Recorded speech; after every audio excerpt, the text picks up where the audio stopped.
Venga. Venga, dale. Pues bienvenidos a todos. Esta es nuestra sexta meetup que tenemos en Madrid sobre MuleSoft. Me presento, soy Mario Martínez, el Meetup Leader para Madrid. Y hoy tenemos una agenda preparada en torno a DataWeave. La agenda está dividida en varias partes. Primero, servidor, voy a hacer una introducción a DataWeave desde un punto más conceptual. En la segunda parte de la agenda, Jesús Fernández responsable de integración en Imagar, hará un ejemplo más práctico sobre DataWeave y enseñará varias transformaciones complejas utilizando DataWeave. Al final, si tenemos tiempo, dedicaremos 15-20 minutitos para una mesa redonda en el que cualquiera de vosotros puede participar con nosotros para hablar sobre DataWeave. Si queréis participar en el chat o ponerlo en el chat o enviarme un mensaje privado a mí o a Yeva, y lo que haremos es que cuando empiece la mesa redonda os daremos micrófono, os daremos voz y podemos tener una charla. Al final haremos un sorteo de 3 licencias de MuleSoft para hacer cursos de MuleSoft a las personas que intervengáis en la mesa redonda. Así que lo que queremos hacer es más o menos premiar la participación de la gente. Así que si os interesa, comentárnoslo en un mensaje y podemos tener una charla. Al final del meeting abriremos la cámara a todo el mundo y nos haremos una foto grupal para subirla en LinkedIn. Así que si queréis ser parte del MuleSoft Meetup, acordaros de quedaros hasta el final. Dicho esto, todo lo que vamos a exponer hoy va a ser grabado en vídeo y va a ser expuesto en YouTube, y el material que tengamos va a ser presentado. Si queréis contactar con nosotros, podéis hacerlo a través de la plataforma de Meetup, desde el Anypod Meetup, ir a la sección de Madrid y ahí podéis contactar con nosotros. Y dicho esto, y si os parece perfecto, voy a empezar con mi presentación de DataWeave. Una pequeña presentación para mí, para los que no me conozcáis. Mario Martínez, API Lead de Nipan. Llevo con MuleSoft creo que alrededor de 6-7 años trabajando con él, y hoy vengo a exponeros un poco lo que es DataWeave desde un punto de vista más conceptual. Una pequeña introducción del contenido, y vamos a tratar cómo usarlo, cómo funciona. No me voy a parar mucho en la sintaxis, solamente una introducción, porque quiero tratar temas más avanzados como gestión de memoria y streaming, y hablar un poco de las mejores prácticas a la hora de hacer código de MuleSoft. Dicho esto, esta es una de las primeras meetups que tenemos de una audiencia más técnica. Si no habéis trabajado antes con DataWeave, podéis utilizarlo como una iniciación en DataWeave, pero vais a conseguir mucho más rendimiento si ya lo conocéis y entendéis un poco la sintaxis, ya que queremos tratar no solamente las cosas más básicas, sino conocimiento más avanzado. Empecemos pues por qué es DataWeave. DataWeave es un lenguaje de programación diseñado por MuleSoft, enfocado sobre todo para transformar datos. A lo largo del tiempo no solamente se utiliza para transformar datos, sino también se utiliza para acceder a los datos en MuleSoft y como una expression language. En Mule 3 existía MEL, que era la expression language de Mule 3, pero todo esto ha sido reemplazado por DataWeave. Recordaros que en Mule 3 se utilizaba DataWeave 1 y en Mule 4 se utiliza DataWeave 2. Esta presentación y todos los ejemplos que vamos a hacer están siendo hechos en DataWeave 2. ¿Cómo usar DataWeave? Existen dos formas: o bien utilizando como una expresión, utilizando el hashtag, abrimos los paréntesis y metemos nuestro script, o utilizando el transform component, que es el componente que podemos hacer drag and drop desde MuleSoft e incluir nuestro script de transformación. Existen varias herramientas para utilizar DataWeave, empezando por Anypod Studio, en el cual podéis introducir metadatos y ejemplos de datos y a partir de ahí utilizarlo para hacer vuestras transformaciones. Pero también existe una serie de herramientas que pueden facilitar mucho el día a día. Existe una herramienta online que se llama dwlam.fun. Existe también una versión en un Docker Container por si queréis ejecutar lo mismo que vais a tener en la versión online, que me gustaría enseñaroslas antes de seguir. Esto es lo que tenéis, esta es la versión online. No estoy compartiendo la pantalla, luego lo enseño. También está disponible en una versión container por si utilizáis Docker, y en una versión standalone, que desde Maven podéis compilar el código, ejecutarlo y os abrirá un motor para utilizar DataWeave. Como bonus, existe una herramienta que no se conoce mucho, que es DataWeave como un Command Line Interface, que se llama DataWeave Native. Podéis buscarlo y encontraréis que desde la propia terminal podéis ejecutar transformaciones de MuleSoft. Dicho esto, estas herramientas no son soportadas oficialmente y tenéis que tener en cuenta que a lo mejor la versión de DataWeave que se utiliza dentro de estas herramientas puede no estar de acuerdo con la que utilicéis en vuestro proyecto. Pero de todas maneras, de modo orientativo la podéis utilizar para saber si vuestros scripts funcionan como deben funcionar. ¿Qué es lo que pasa detrás de DataWeave? ¿Cómo funciona? DataWeave tiene tres componentes principales. Está el lector o reader, el script de vuestro cuerpo y el writer. El reader se encarga de indexar la información para el acceso rápido, a la vez que transformar la información en forma canónica. De hecho, si queréis ver la forma canónica, si vais al DataWeave y le dais a Output, aplicación /DW, podéis ver la forma canónica que va a mandar DataWeave al script en sí. ¿Por qué lo digo esto? Porque el reader soporta diferentes tipos de input al transformarlo en una forma canónica. De hecho, como un bono, y ya que estáis en el Meetup, si queréis hacer el examen de MuleSoft, una de las preguntas que os va a caer puede ser sobre este tema. Así que mirar bien esta pantalla porque os servirá en el futuro. Ese script pasará por una serie de transformaciones y en la forma canónica de resultado se pasa a un writer. El writer es, dependiendo del output que tengáis, os transformará esa información. Básicamente, DataWeave, independientemente del tipo del input que tengáis, siempre va a esperar un output. ¿En qué se conforma un script de DataWeave? Existen tres partes a diferenciar. La cabecera, la parte de arriba en el que podéis definir la versión de DataWeave, el content type, declarar variables, funciones, importar librería. Una parte con tres guiones que separa lo que es la cabecera del cuerpo y el cuerpo que viene siendo vuestro script en sí. Uno de los temas muy desconocidos es cómo gestiona la memoria DataWeave, así que me gustaría pararme un minutito en explicarlo. DataWeave tiene dos comportamientos dependiendo del tamaño del fichero. Cuando es un fichero pequeño y por defecto es menos de 1,5 MB, este fichero se carga en memoria y se procesa todo en memoria. Cuando el fichero es mayor de 1,5 MB, él se hace una copia en disco. Si veis en la parte de abajo, podéis ver que los ficheros grandes se hacen primero una copia en un input.tmp. Esta copia se realiza en el disco, en el espacio temporal o la carpeta temporal de vuestro sistema. A la vez que se hace el fichero de input, se crea un fichero index. Este index ayuda a DataWeave a acceder rápidamente a la transformación. ¿Cómo funciona? Se crean pequeños slots de 1,5 MB. Entonces, si tenemos, por ejemplo, 100 megas, en el off-heap memory se va a cargar pequeños slots de hasta 1,5 MB por defecto. Por defecto tiene un pool size de 60, lo que quiere decir es que tenemos 60 slots que van siendo cargados en memoria y escritos en discos. Si queréis, esto se puede modificar y podéis modificar tanto el número de slots que tenéis, el espacio temporal o incluso si queréis modificar el off-heap en vez del on-heap.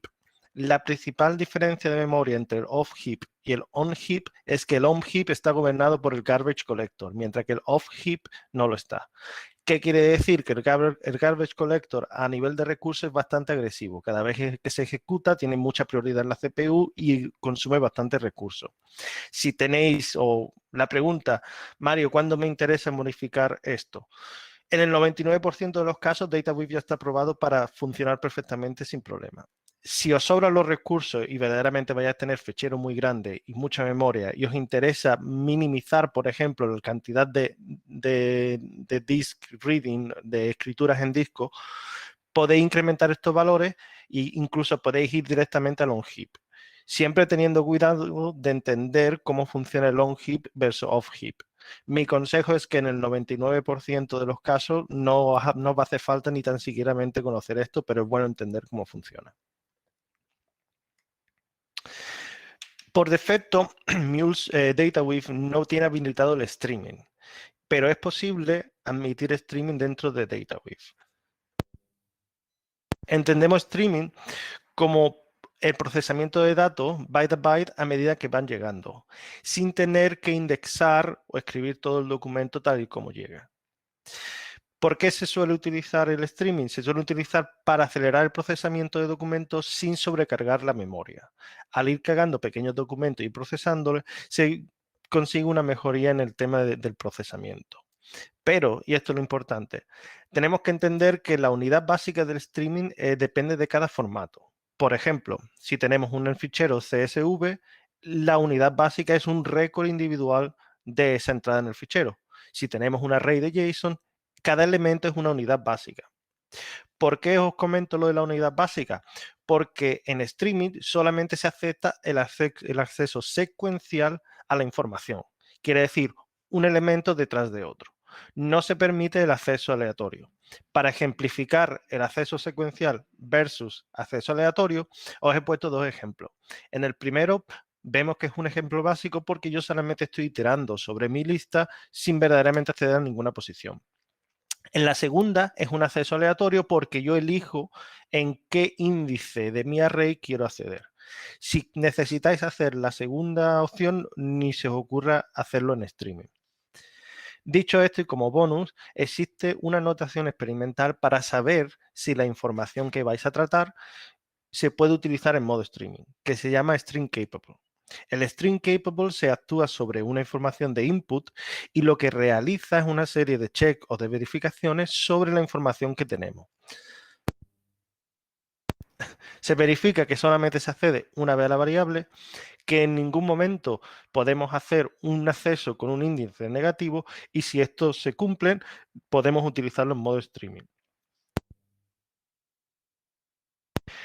Ahora que he hablado un poco del tema más de conocimiento, me gustaría hablar un poco de buenas prácticas en el tema de utilizando DataWiz para un developer común y corriente. Me gustaría tratar un poco del código limpio, de evitar ciertos valores predeterminados y otra serie de consejos que os vienen muy bien al día a día. Empecemos pues con el primero y el más simple de todo, el código limpio. Por alguna razón, la gente confunde que un script o un lenguaje de transformación no se tiene que representar en un código limpio y ordenado, y esto es un error. Existen transformaciones que son bastante complejas y bastante largas, y si no se tiene una serie de orden como se tendría con cualquier otro lenguaje de programación, al final entiendes un script que en un par de meses nadie conoce. Hay que seguir una serie de pautas bastante básicas como se hace con cualquier lenguaje de programación. Utilizar variables, funciones, poner comentarios en ciertas funciones que sean bastante complejas, etcétera. Como un ejemplo un poquito abusivo, digamos, podemos ver cómo en este código estoy recargando tanto una variable estática arriba del todo con un comentario como una función que tiene documentación en una función que expresa el data type de entrada y de salida, así como declara una variable interna dentro de la función. Esto es un ejemplo de cómo haciendo un esfuerzo extra se puede conseguir lo que conseguirías con, por ejemplo, en un lenguaje Java con DataWiz. La segunda buena práctica que quiero compartir con vosotros es evitar los valores predeterminados. DataWiz por defecto en ciertos operadores permite el uso de la nomenclatura dólar y dólar dólar. Normalmente el dólar implica el valor y el dólar dólar es el índice. Me gustaría dejaros unos segundos en el chat para que me digáis qué problema encontráis en la sintaxis que os he puesto en el ejemplo.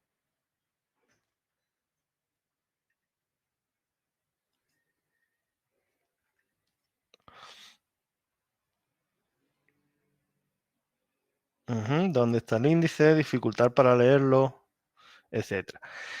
Si vemos el ejemplo, tenemos dos problemas. Primero, en un nivel sintáctico, cualquier persona que no haya hecho el código me va a preguntar qué demonios es el dólar, qué significa, a qué representa. Pero también tenemos una limitación que es bastante seria. Y mi pregunta es, ¿podemos acceder desde el segundo map al elemento padre? Si dólar ya se refiere al hijo, no tengo ninguna forma de acceder al elemento padre. Si en vez de utilizar estos valores predeterminados, definimos nosotros mismos el nombre de esta variable, como en este ejemplo, yo puedo acceder al elemento padre desde mi map hijo. Primero, sintácticamente es mucho más claro cualquiera persona, bueno, si a lo mejor tuviera un valor real esta variable, pero cualquier persona no tendría problemas leyendo el código y segundo, no tendríamos ninguna limitación a nivel de código. Entonces, yo creo que llevo ya 1 año y medio. En los unit tests soy más flexible, pero en producción no permito la sintaxis de dólar y dólar, dólar. Y cuando pasas 4 meses y vuelves a ver el código, lo agradeces. El siguiente tip que me gustaría dar o consejo es el utilizar funciones existentes. Me gustaría dejaros 10 segundos para que me digáis qué es lo que estoy intentando hacer, cuál es la finalidad del código que tengo en pantalla.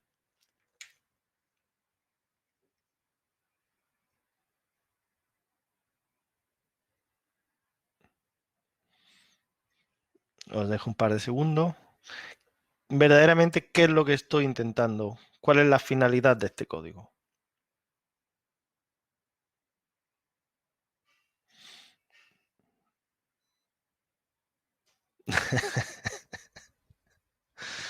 ¿Vale? Si os dais cuenta, una cosa tan sencilla como encontrar el primer elemento de alguien que tiene más de 10 años se ha convertido en un reto. ¿Por qué? Porque la sintaxis no termina de ser de todo clara. Estoy haciendo un filter, estoy buscando un record age mayor de 10, pero al final hay una pequeña trampa. Y es que al resultado estoy escogiendo el elemento en la posición 0 de mi array. Pero, si yo os entrego este segundo código que hace exactamente la misma funcionalidad, estoy seguro que si lo hubiera hecho al revés, si hubieras puesto primero este código, todos entenderíais que estoy intentando encontrar el primer récord que tenga más de 10 años. Como un pequeño consejo, antes de intentar implementar las cosas de vuestra manera, buscar en la documentación, porque existen una serie de librerías que ya exponen estas funciones.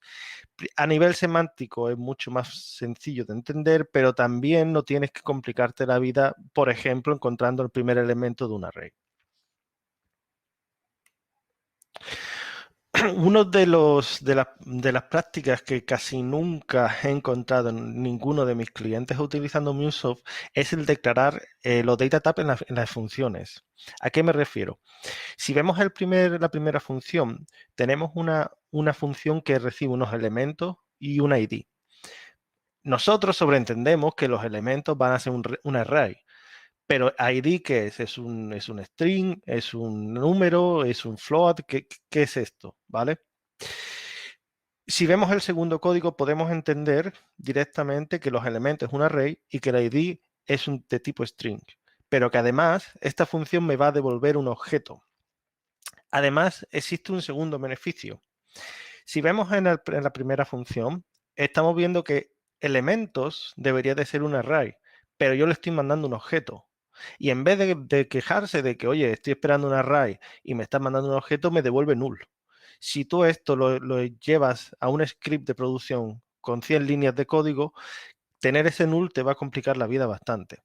Si tú declaras en tu función el tipo de elemento que necesitas, DataWiz te va a decir, y si vemos la cajita en rojo, podéis observar que, oye, espérate, yo estaba esperando un type array y me han mandado un objeto.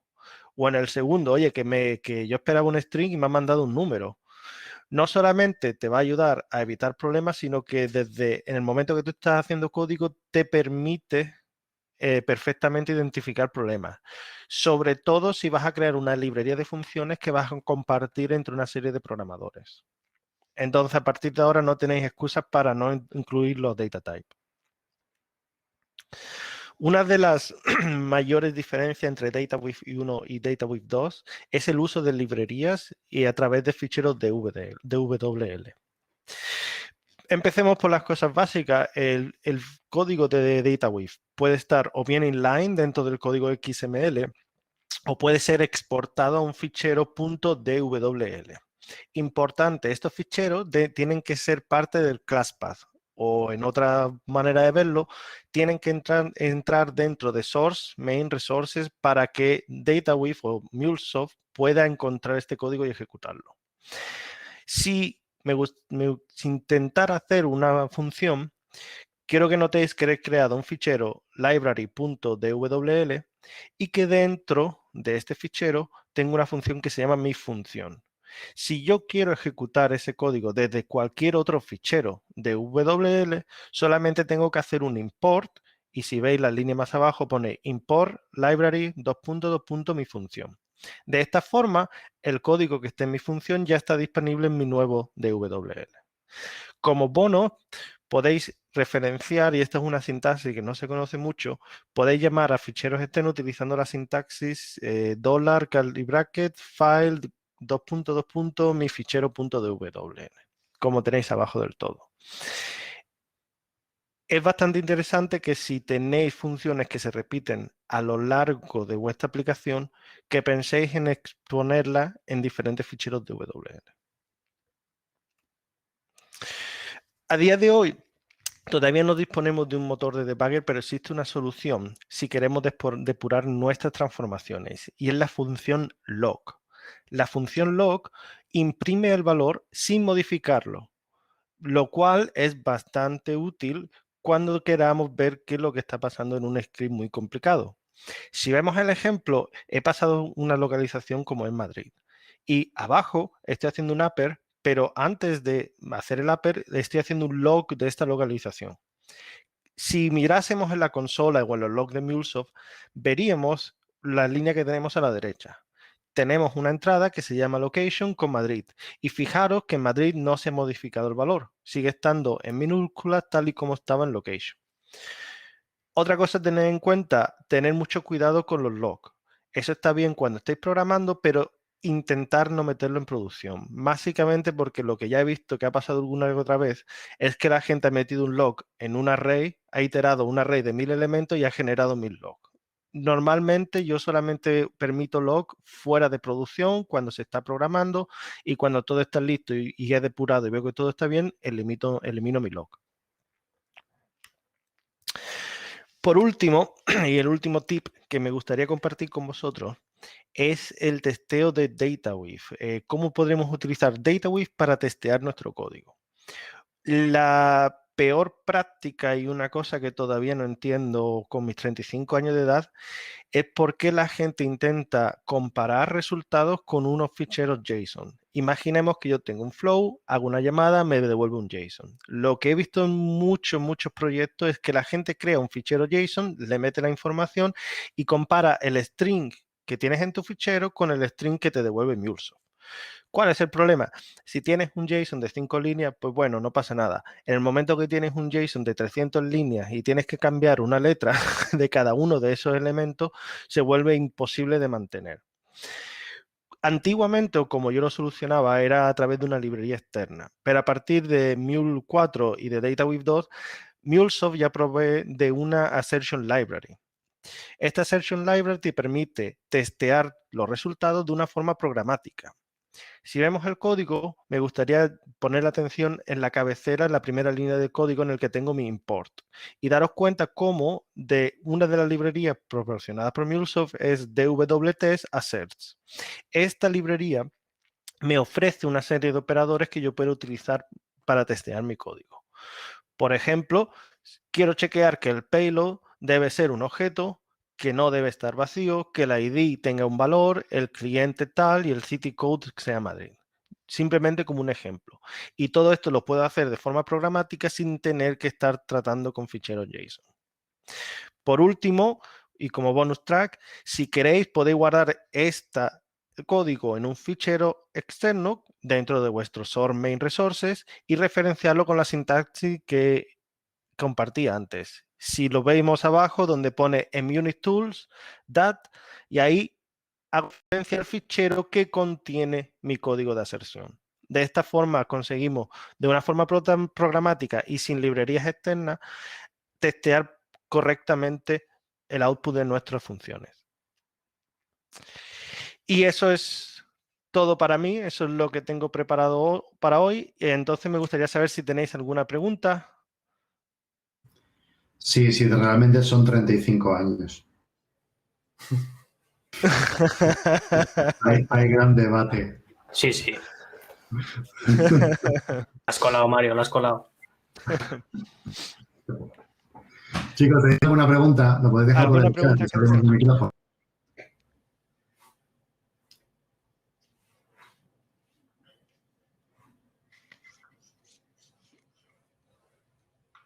Mira, Carlos está muy preguntón. Mira, Carlos, te hacemos presentador y preguntas del tirón porque me encanta que estás muy activo. A ver, te acabo de eso. Deberías de poder poner el micrófono, Carlos. Te tocó, Carlos.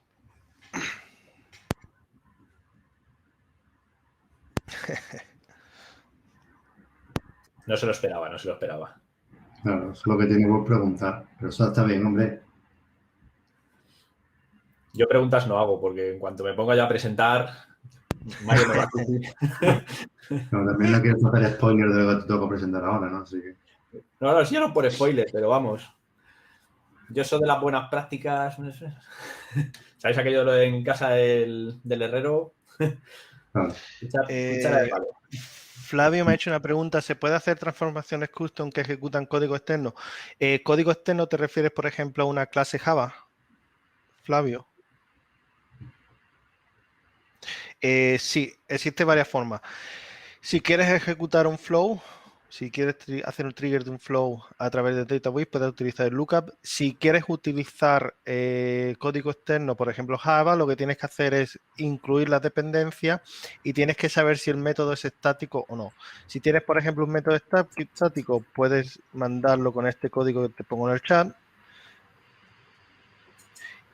y puedes ejecutar tu código de esta forma. DataWave 2 soporta la llamada a clases de Java, sí.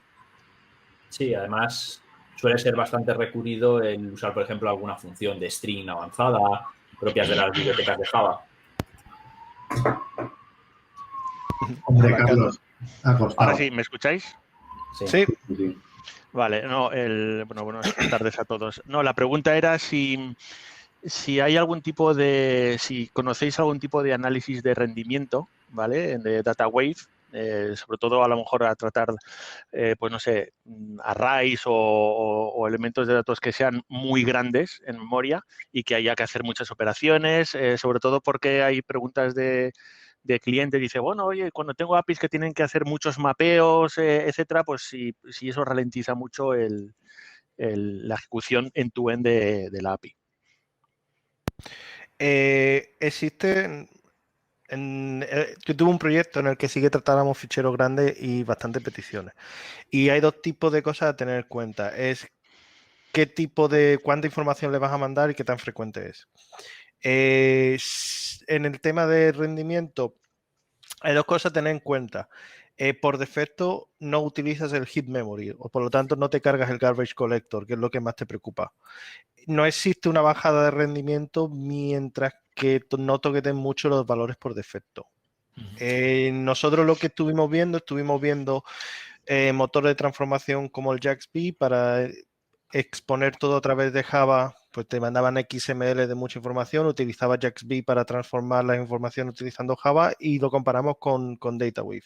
Y el problema que tuvimos es que utilizando JAX-B, el garbage collector se ejecutaba cada 2x3, porque todo iba a long heap memory y al final el garbage collector es muy agresivo con el CPU.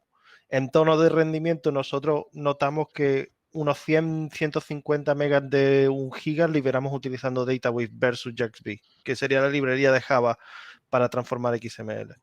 En tiempos, creo que estaban muy a la par. Me parece que una de las transformaciones más gordas que teníamos nos duraba 6 segundos y yo noté 1 segundo y medio, más o menos. Existe una función, si os interesa el rendimiento, que se llama timer. La podéis ver en la documentación de MuleSoft, el cual te dice en qué momento se empieza a ejecutar y en qué momento termina. Entonces, si queréis hacer si queréis comparar DataWave a nivel de producción y ver si verdaderamente estáis mejorando, podéis utilizar esta función para que te digas cuánto tiempo tarda en ejecutarse el código. Eso está bien. Interesante, a lo mejor incluso lo podemos usar en los ejemplos. Recuerda, Mario, que tengo un ejemplo en el que, bueno, hago un poco eso, precisamente, comparar una ejecución en DataWave con una ejecución un poco forzada a posta, que es muy poco óptima, pero en la que sí que se puede ver que los tiempos de respuesta de DataWave son bastante mejores que utilizar, por ejemplo, for each y temas así. trabajando haciendo métricas sobre este tema, pero no era un proyecto un poco delicado y no me han dejado sacar nada de ese proyecto. Entonces no puedo tratar mucho. Pero sí que ya he hecho pruebas con sobre todo en el tema de esta librería de timer, y si la queréis utilizar en producción, bueno, sobre todo para análisis de métrica es bastante útil. Gracias, Mario. Nada. ¿Alguien más tiene alguna otra pregunta? Nosotros tratamos DataWeave contra JavaJaxB. En el tema de que JavaJaxB se hacía lo que era la transformación de XML a Java, de Java hacíamos cierto tiempo de... Era JaxB y JaxWS.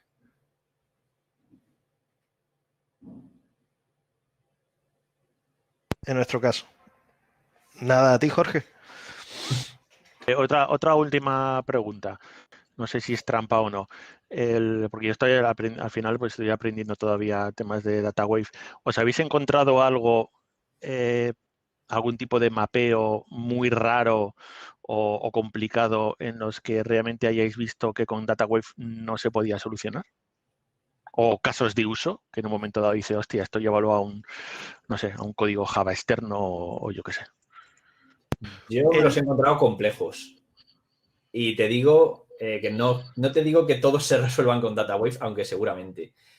El problema es darte cuenta de cómo resolverlos con DataWave. Y una de las cosas que ha comentado Mario ayuda bastante. Cuando empezamos a utilizar funciones, cuando empezamos a organizar bien el código y empezamos a pensar más allá de lo que un DataWave nos ofrece, simplemente entendámoslo como un mapa, y empezamos a organizar bien esas piezas de código, podemos sacarle más rendimiento a DataWave.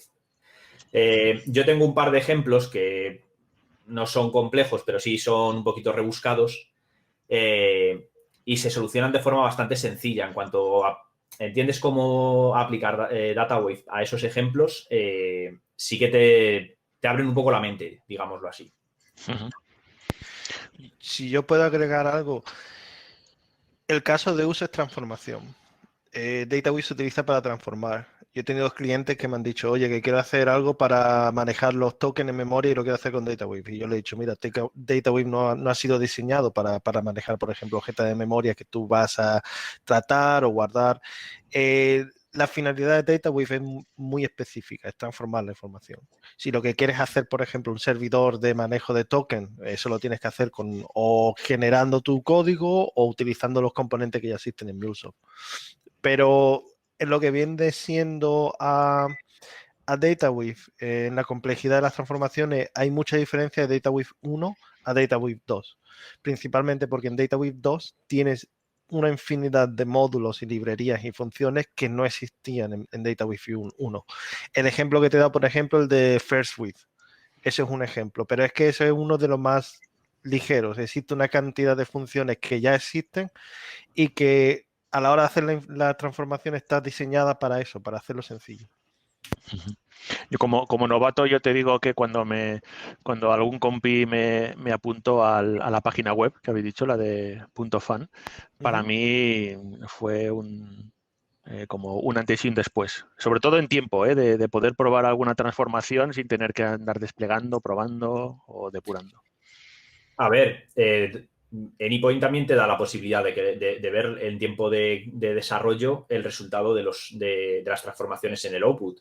Lo que pasa que sí que es verdad que la web es más rápida, te da antes la ayuda de las variables, etcétera. Sí que es verdad que facilita bastante la vida, pero sí se puede en Anypoint Studio, en desarrollo, poder ver lo que es la salida, de si te está yendo bien la salida o no. Tienes un preview. Sí, correcto. Pero bueno, sí, es más rápido a través de la web. Tengo una pregunta de Francisco Javier. ¿Es posible declarar variables dentro de un transform con DataWave 2? Ejemplo, recorrer un mapa y poder poner un flag en runtime que deje de procesar si encuentra un dato, como una especie de skip.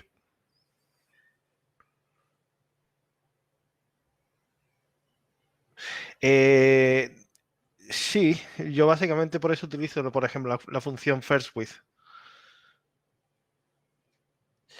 Recorrer un mapa. Lo que pasa es que el tema de script no me acuerdo si el mapa tenía una opción. Que yo recuerde no existe esa flag para recorrerlo.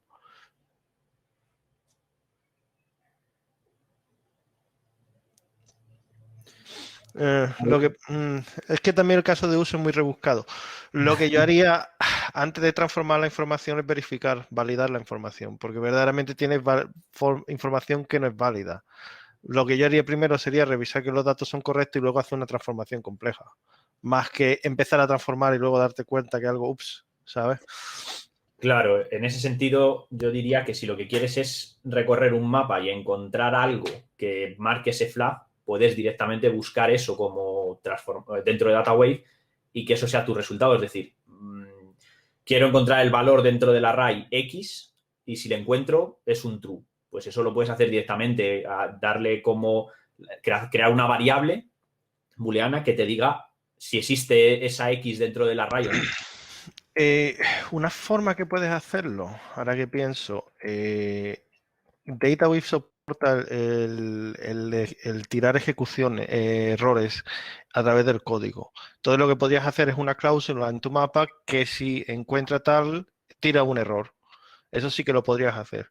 Entonces, más que parar la ejecución, digamos que tiras una exception y ahí como que cortas de forma brusca la ejecución. Eso sí que sería más adecuado a tu caso de uso. Seguimos pues. Espero, Francisco, haberte respondido. José Ramón, ¿habéis usado DataWave como ETL puro tratando gigas y gigas de datos publicados, por ejemplo, en un FTP? Tira bien. En el más gordo que yo traté, estábamos tratando, creo que era el día 3 gigas al día, me parece que eran, que empezaba por la mañana, un tema de transacciones, te llegaban a las 3 de la mañana un porrón de ellas y tenías que hacer un ETL puro y duro. Y nuestro bottleneck nunca fue DataWave. El bottleneck siempre fue la cantidad de, de pedidos que le hacíamos al segundo sistema. A nivel de transformación nunca tuvimos ningún problema, la verdad. Casi siempre era más un tema de de empezar a tunear la aplicación para ver cuántos pedidos te puedo hacer a la vez sin estallar el pedido. Pero nunca no noté ningún tipo de... Yo ahí, como mucho, extendería un poco en decir que habría que tener un poco en cuenta cuál es el formato de entrada, porque hay formatos que son más fáciles de manejar vía streaming y hay formatos en los que te obliga a tener un procesado más a partir de todo el objeto de entrada, o sea, de todo el input. Y quizás lo único ahí que puede alterar ese mapeo, que no es que no lo vaya a realizar, sino que necesite más recursos, es el hecho de que pueda trabajarlo más en memoria o más en disco, dependiendo.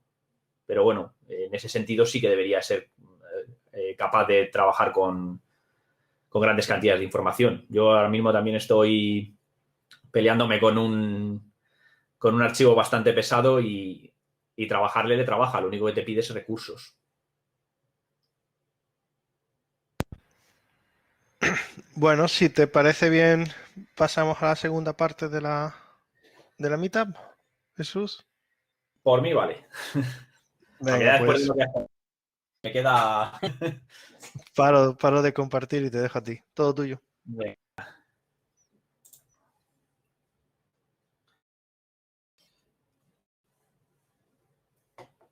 Muy bien. Bueno, lo primero me voy a presentar yo también. Yo soy Jesús. Trabajo en Imaga Solutions Company. Dame un segundito, pongo un poco de presentación. Aunque yo no voy a usar mucho presentación, pero bueno. Nunca viene mal. Hay una forma aquí, porque siempre me pasa que no lo pongo bien en la pantalla adecuada. Ahora sí. Vale. Pues soy responsable de proyectos de integración en Imaga Solutions Company. Me dedico desde hace bastantes años al mundo de la integración en general y sí que es verdad que llevo menos años que Mario, 4 o 5 añitos como mucho dedicado a MuleSoft. No estamos viendo, quizá tiene dos pantallas, Jesús. No estamos. ¿No veis en la pantalla compartida la...? Lo vemos azul. No, Estás todo. mostrando la ya. segunda pantalla. Sí, pero pensaba que al duplicarla sí que me lo veríais. No puedo... Siempre se puede ver la presentación directamente. Ahora sí la veis, ¿no? Sí, lo tienes que poner en modo presentación, pero ya está. Claro, el problema es que si lo pongo en modo presentación me salta a otra pantalla y no me digáis cómo lo cambio, porque no lo sé. ¿Ves? Eso es lo que tiene ser novato en esto de las presentaciones. Me da una opción de cambiar entre vista de moderador y presentador, pero me lo vuelve a llevar a otra pantalla. No, no es eso. Es tu configuración de pantalla. Puede ser, ¿eh? Dice que hay un botón abajo en PowerPoint que lo deja como una presentación, pero en una ventana. El botón de abajo, el que está al lado del zoom. A ver. El que está al lado del zoom. A la derecha, ese. Este. No. Pero luego, No, si no recuerdo mal, Jesús, cuando lo pones en modo presentación, PowerPoint te da una opción para cambiar pantallas, ¿no? Ese. No, el otro lado, el de la izquierda. A ver.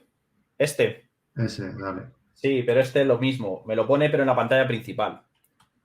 Ya, pero No cuando me lo pones deja. en modo presentación no te da la opción de luego... Sí, pero es que tengo 3 pantallas. Ese es el problema, que me lo envía a otra tercera pantalla. Pero bueno, esperar, a ver si... Pues lo vuelves a dar. Luego al No, final te lo... comparto la otra pantalla si puedo. A ver si así me deja. Porque Vale. tiene tantas pantallas que... Sí, nos obsesionamos con meter pantallas y pantallas y luego así pasa. Vale, entonces... Me encanta la solución de Carlos, desenchufa 2 pantallas. Bueno. Vale, lo que no sé ahora cuál estoy compartiendo. No sé si estoy compartiendo la vacía. Sí. Hay una vacía, sí. Ahora mismo está vacía. Vale, ok. Pues vamos a ver si ahora ya por fin podemos hacer que se comparta.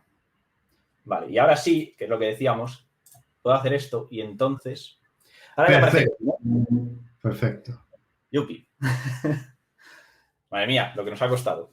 No. DataWave es mucho más sentido. Las cosas del directo. Las cosas de directo. Pero bueno, pues como decía, llevo 4 o 5 años con MuleSoft. Bastante curiosos y entretenidos, la verdad. Y bueno, yo... continuando con lo que ha estado comentando Mario, yo voy a ser un poco más práctico y os voy a enseñar algunos ejemplos de algunos usos de DataWave. En este caso, como veis en la agenda, vamos a ver usos de lookups, conversión entre múltiples formatos, cómo usar concatenaciones en DataWave y qué posibilidades nos da. Unos ejemplos de unos mapeos anidados y unos ejemplos, un ejemplo de cómo trabajar con algunas estructuras complejas, ¿de acuerdo? En el primero de ellos vamos a utilizar un poco de referencia a un objeto de entrada que, bueno, básicamente es una factura.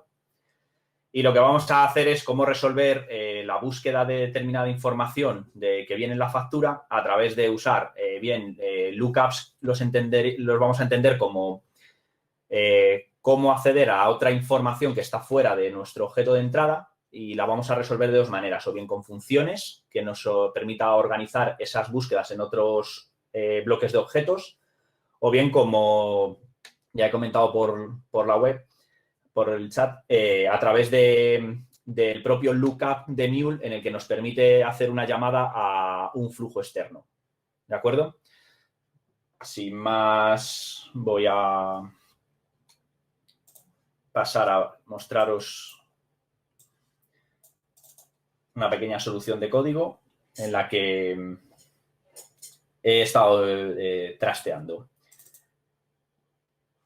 Vale, como veis, aquí partimos de la base de que tenemos nuestra base de datos, como tal, base de datos, pero tenemos un par de objetos que uno de ellos almacena productos y el otro almacena vendedores. Como podéis ver, aquí hay una parte de un flujo que hace un cálculo sobre el total Y luego tenemos nuestro flujo principal, que aparte de cargar los objetos de base de datos, aplica una transformación, ¿de acuerdo? Como bien hemos dicho antes, podemos trabajar perfectamente a través de Anypoint Studio, nos permite hacer un preview a partir de los datos, pero sí que es verdad que vamos a trabajar un poco con la web, que nos va a dar esa versatilidad para poder ir un poquito más rápidos, ¿de acuerdo? Entonces, voy a cargar la información inicial para que la vayamos viendo. Voy a cargar los vendedores desde nuestra base de datos. Bueno, para los que no os conozcáis, esta es la web que comentaba Mario, la de DW-Lang-Fan. En ella, como veis, nos permite desde declarar entradas.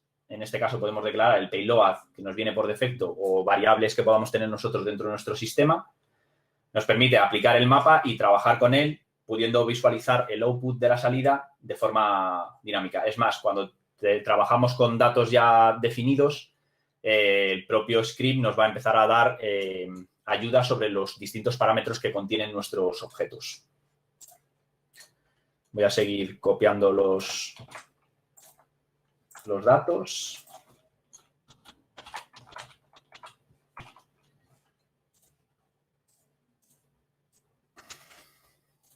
Como veis, tampoco tenemos, viendo los ejemplos, simplemente son listados de pues, artículo 1, artículo 2, no tiene nada, en este caso no tiene nada especial. Aquí son distintos vendedores con sus datos. Y lo que básicamente lo que queremos llegar a conseguir es poder, a partir de nuestro payload de entrada, que también tengo que añadirle,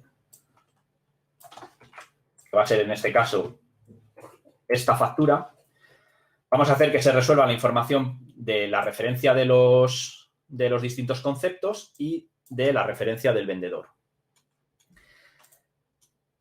Por un lado, a ver, vale, voy a hacer trampas y voy a ir un poquito rápido, no rápido porque lo voy a explicar todo, pero sí que os voy a enseñar que, por ejemplo, en este caso lo que estamos haciendo es una transformación en la que vamos a utilizar el propio origen de la información para añadirle cierta información que va a trabajar dentro de nuestro sistema. Esta parte de aquí es por cómo lo tengo configurado en el propio código, pero si resolvemos los errores que nos da, simplemente haciendo uso de los correspondientes nombres, en este caso payload, veremos que lo único que nos falla aquí son unos lookups.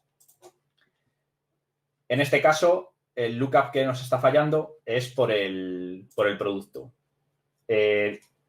Lo llamamos lookup simplemente porque esto realmente lo que hacemos es utilizar el objeto de productos que tenemos ya interno obtenido a través de nuestra base de datos y que lo vamos a resolver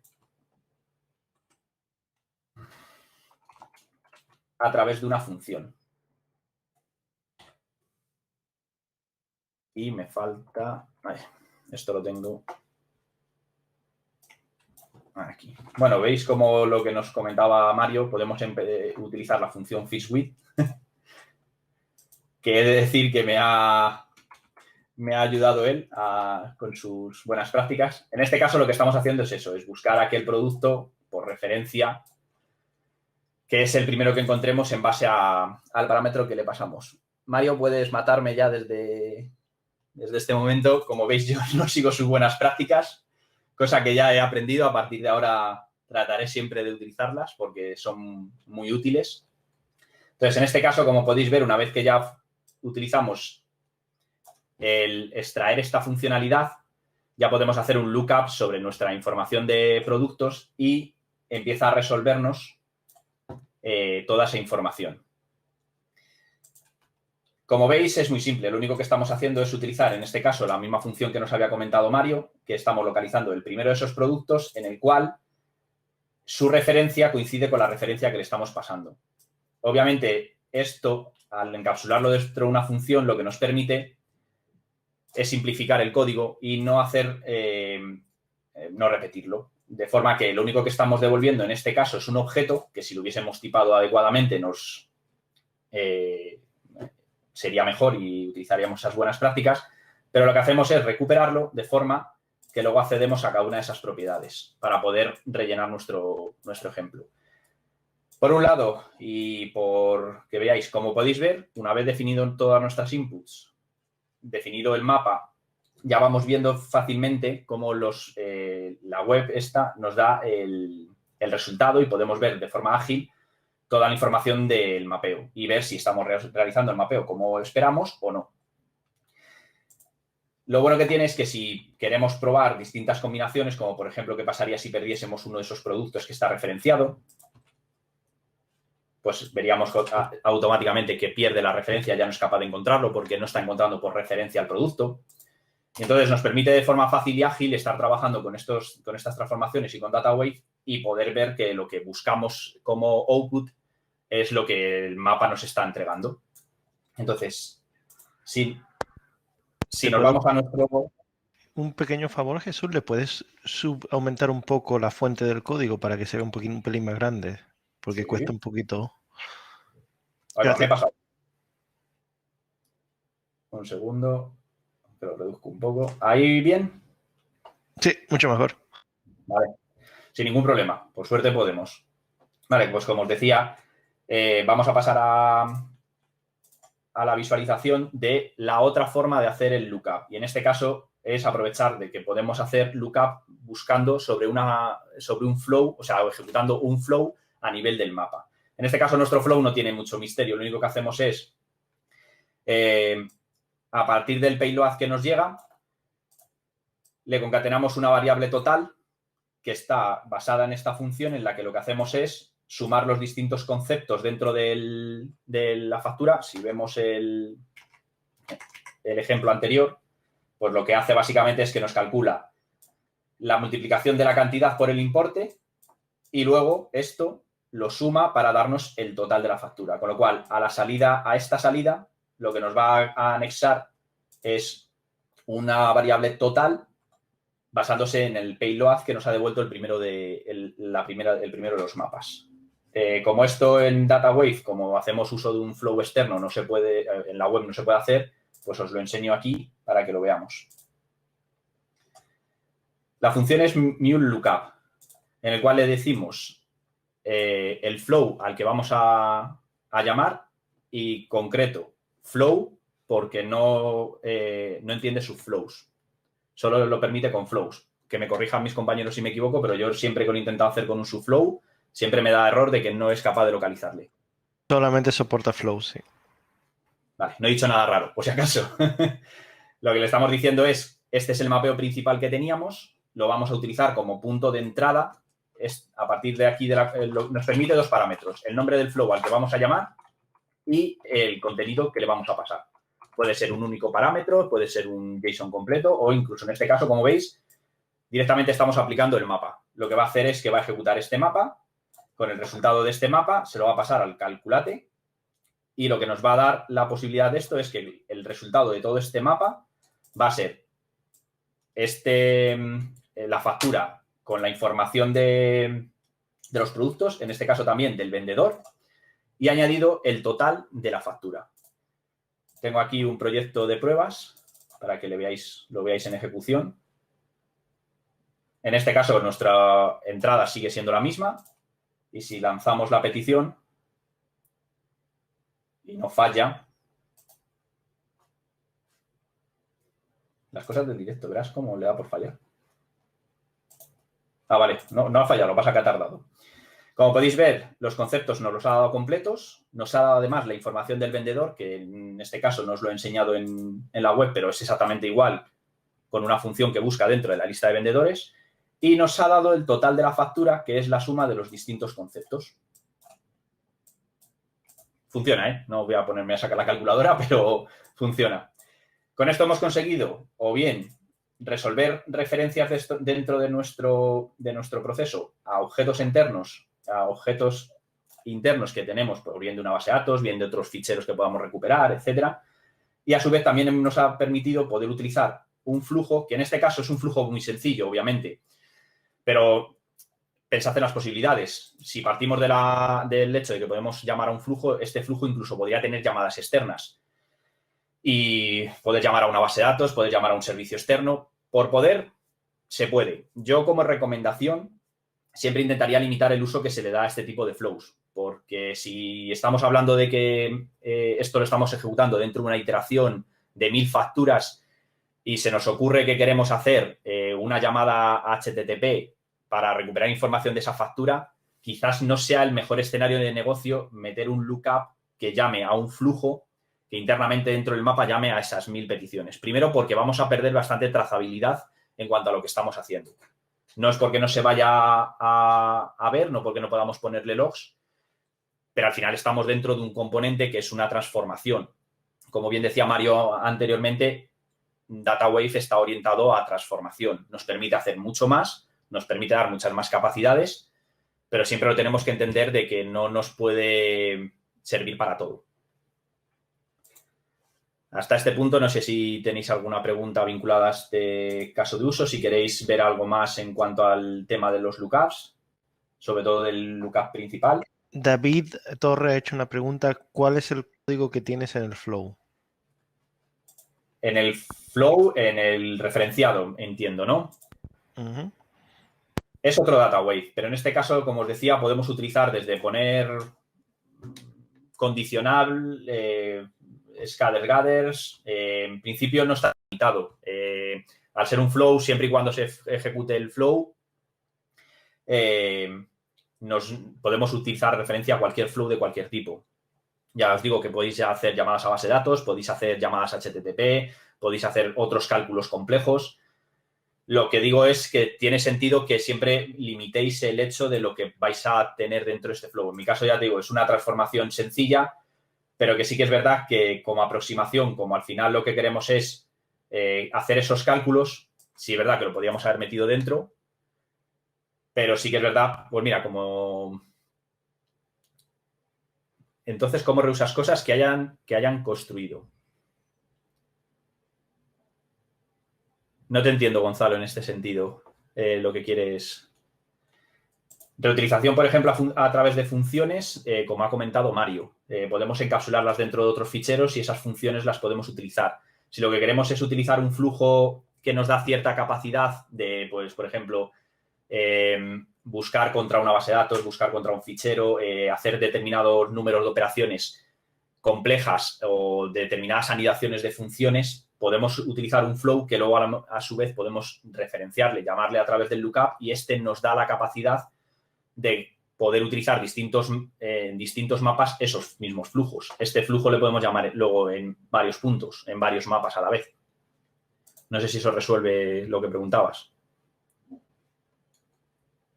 sea, aparte del propio DataWave que nos da las capacidades de lo de los ficheros de WL, aparte de poder utilizar funciones, dentro de esos ficheros también podemos utilizar flujos como reutilización de código de determinadas funcionalidades. Como, por ejemplo, que un mapa pueda llamar a otro a través de esa llamada a ese flujo o bien a través de ese otro fichero de WL.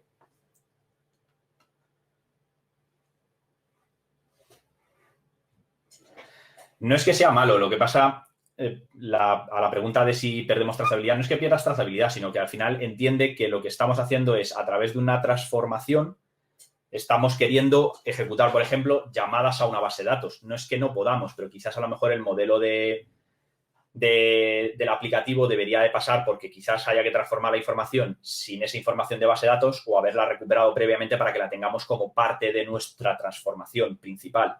No digo que no se pueda hacer, digo que a lo mejor hay que plantearse el escenario porque a lo mejor estar embebiendo dentro de una transformación llamadas a una base de datos, a lo mejor por cada registro de la transformación y del mapa, hacer una llamada a base de datos no es lo más óptimo. A lo mejor es más óptimo traernos esa información previamente y luego utilizarla como una transformación en la que intentemos vincular los dos objetos, el que nos traemos de la base de datos con el que nos entra en nuestro flujo.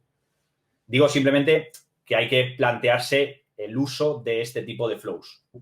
No es que no se pueda usar, está muy bien, es muy potente y nos sirve para mucho, pero que siempre pongamos un poco antes vamos a saber si lo que le metemos al flujo nos interesa o no. O sea, no vayamos a llenar ahora estos flujos de 50.000 líneas de código que luego incluso ya de por sí son más difíciles de gestionar.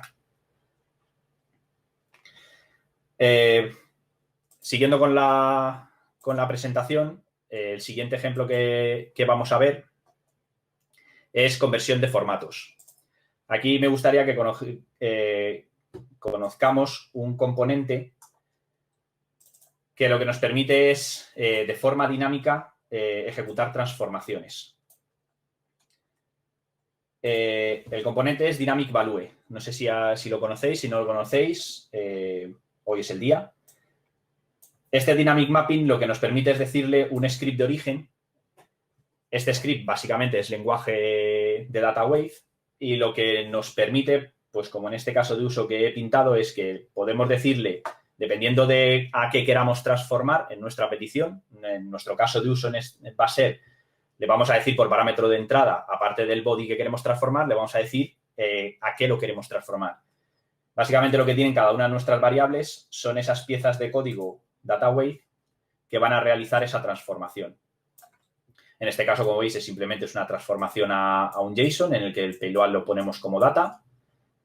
En este otro caso, lo que tenemos es ese mismo contenido, lo que lo vamos a hacer es transformarlo a XML. Y en este otro caso, lo que vamos a hacer es transformarlo a CSV. Como veis, este ya es un poco más complejo porque al transformarlo a CSV, obviamente, ya aplicamos un mapeo de la información en el formato en el que nosotros queremos que se pinte ese CSV. Pero el resultado es que, dependiendo de cómo le digamos que vamos a dar la prueba, entrará por un camino o por otro, nos dará ese DataWave dinámico y nos permitirá ejecutarlo. Basándonos en nuestra aplicación de pruebas. No sé si conocéis Postman.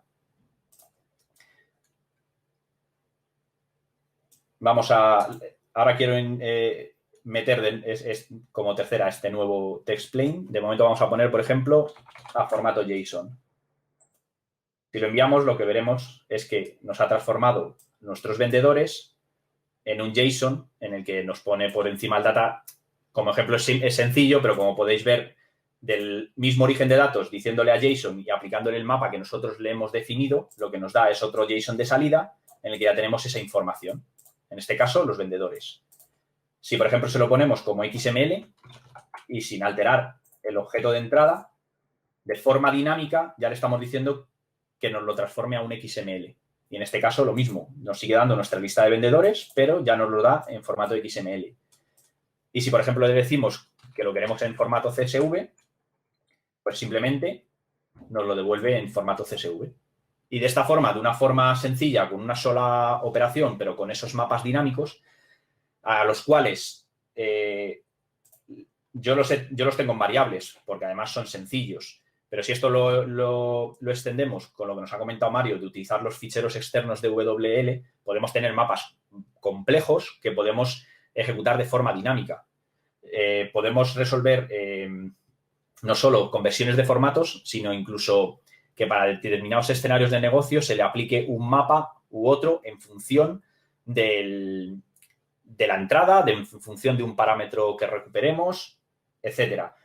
Nos da una gran capacidad porque nos da muchas posibilidades para dinamizar nuestra solución e incluso para poder extender nuestra solución a futuros con muy poco esfuerzo. Porque añadir un nuevo fichero que tenga un nuevo mapeo y que sea capaz de recuperarlo a través de, por ejemplo, un valor, un nombre, nos podría dar la capacidad de que de forma dinámica recuperemos distintos mapas que se apliquen al formato de entrada.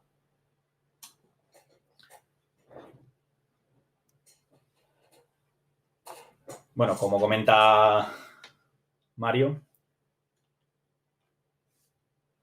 depende de la versión que estemos utilizando. Vale, pregunta de Carlos. DW22,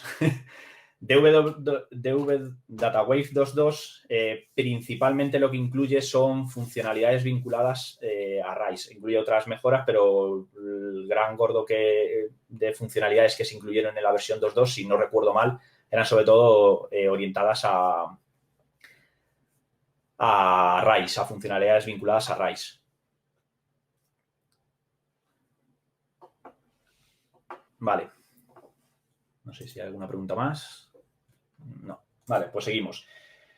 Como os iba a decir, voy a agregar un nuevo caso para que veáis lo fácil que sería. En este caso, si agregamos un nuevo tipo de variable, le decimos en este caso que en vez de ser XML,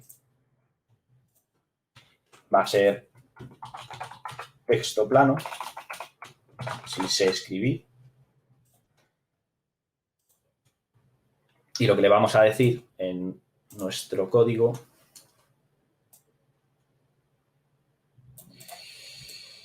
dejadme que lo copie, que lo tengo por aquí para no...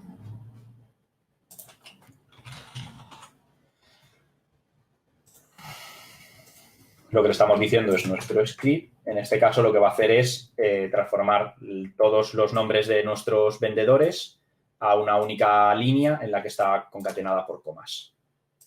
Creo que la variable se llamaba script, ¿no? Sí, lo he hecho bien. Vale. En este caso vamos a reiniciar el aplicativo. No va a tardar mucho. Dadme unos segundos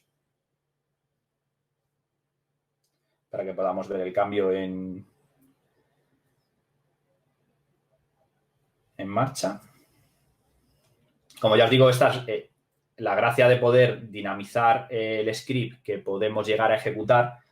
Como veis, nos da la capacidad de que si, por ejemplo, en este caso nos han dado un nuevo tipo de mapeo que tenemos que incluir dentro de nuestro sistema, pues fijaros lo fácil que es o bien utilizar los ficheros externos o bien variables que puedan tener esa información, incluso en base de datos, tener estos data waves en una base de datos y que dinámicamente se carguen esos valores. Gracias a este componente que nos permite dinámicamente ejecutar esos scripts, pues con muy poco esfuerzo podemos incluir un nuevo modelo de transformación. Y aquí, como veis, nos ha concatenado los dos nombres de los dos elementos de los vendedores como un único string separado por esa coma. ¿De acuerdo? Vamos a seguir con el siguiente ejemplo. Si voy demasiado deprisa, si hay algo que queréis comentar, me lo decís. Siguiente de nuestros ejemplos será concatenaciones avanzadas. Saqué nuestros ejemplos. Cuando hablo de concatenaciones, lo que hablo es de cómo DataWave nos da la capacidad de entender esos objetos y si los tipamos mucho mejor y cómo poder trabajar con la misma función que es nuestro ++, nuestro gran amigo el ++, de forma que, por una parte, DataWave ya infiere una gran cantidad de información sobre los objetos, con lo cual ya nos da la capacidad de que cuando nosotros le decimos únelos, él ya sabe qué va a hacer con esa información. Si, pues, por ejemplo, tengo dos strings, lo que me hace es concatenarme los dos strings. Si lo que tengo son arrays, lo que me hace es unirme esos dos arrays en uno solo. Si, por ejemplo, tengo un objeto complejo y le estoy añadiendo información dentro de ese objeto, por ejemplo, a nivel de JSON, lo que me va a decir ese ++ es, yo tengo tu objeto origen y le voy a concatenar lo que tú me estás diciendo que le tengo que meter a tu objeto origen. Y eso es lo que quiero que veamos en este ejemplo, en el que podemos ver de forma fácil cómo podemos partir a partir de la misma información. Dependiendo de cómo concatenemos y qué es lo que concatenemos, podemos ver distintas posibilidades. En este caso, por ejemplo, lo que estamos haciendo es, a partir de la información de entrada, os enseño un pequeño ejemplo de la información de entrada. Dame un segundo.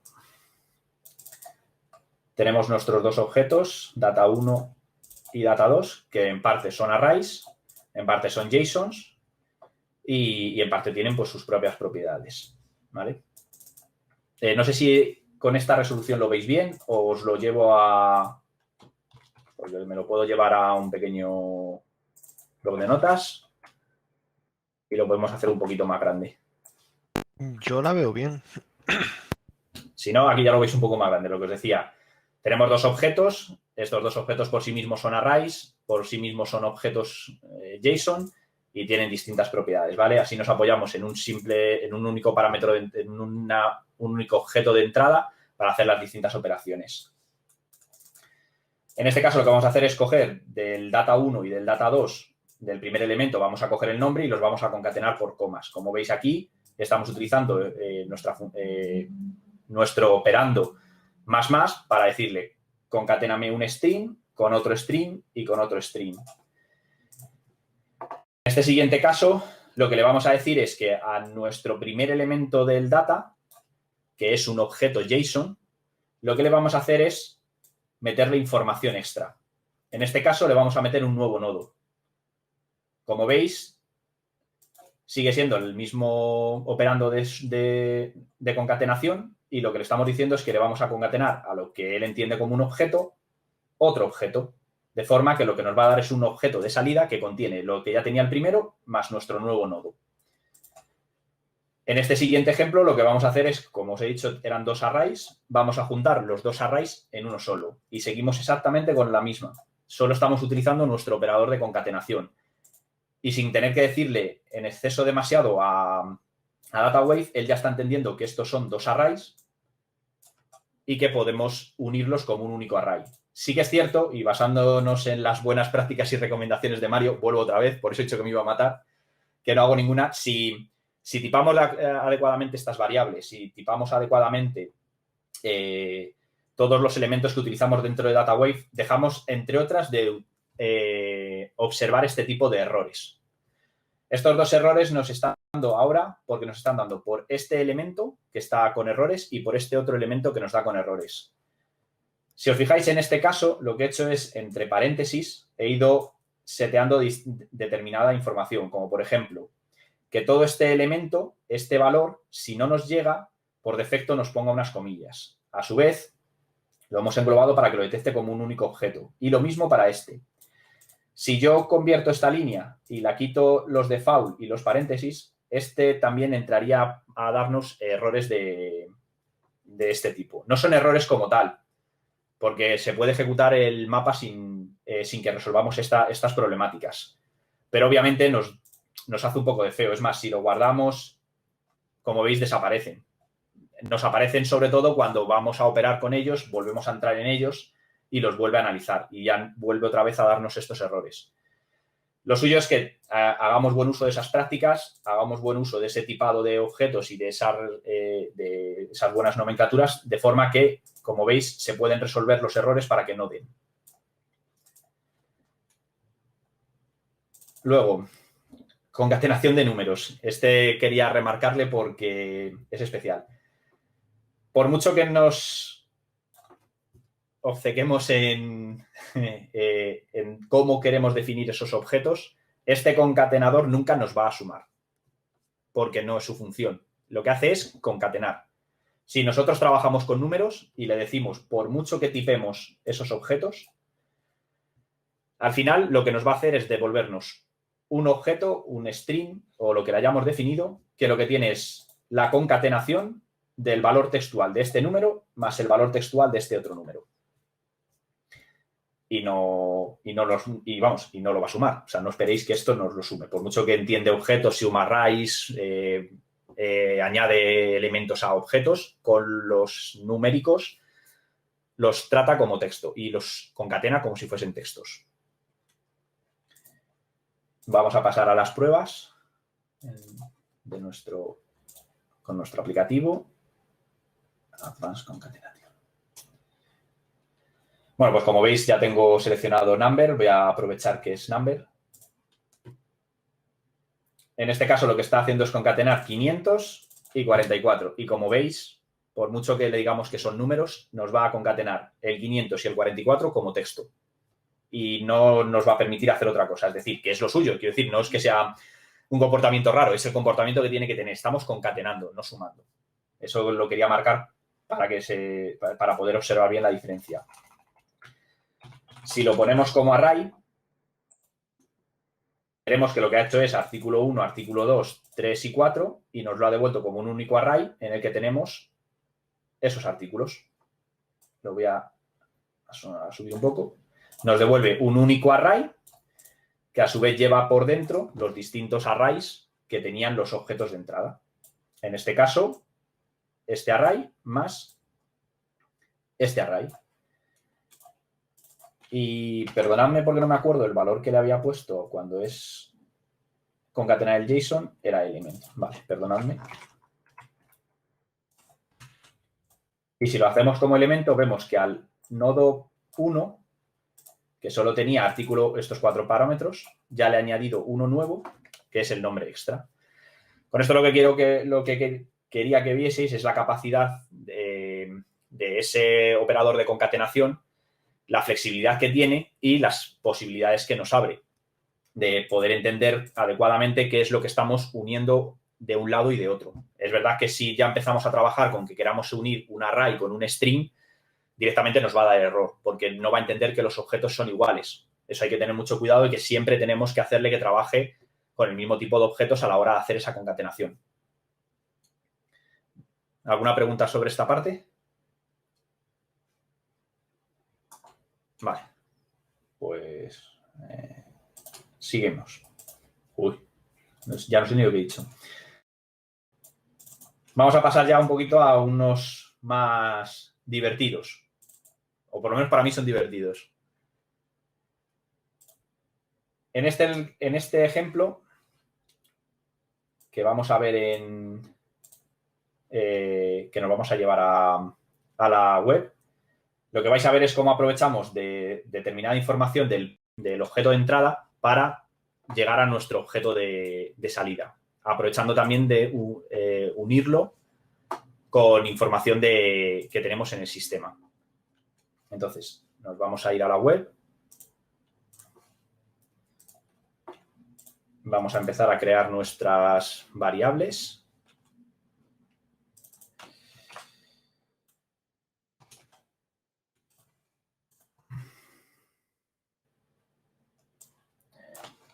En este caso, nuestro histórico de oportunidades son oportunidades que ya teníamos en el sistema. Y en nuestro payload de entrada, lo que le vamos a decir son proyectos vinculados a esas oportunidades. ¿Con esta resolución lo veis bien?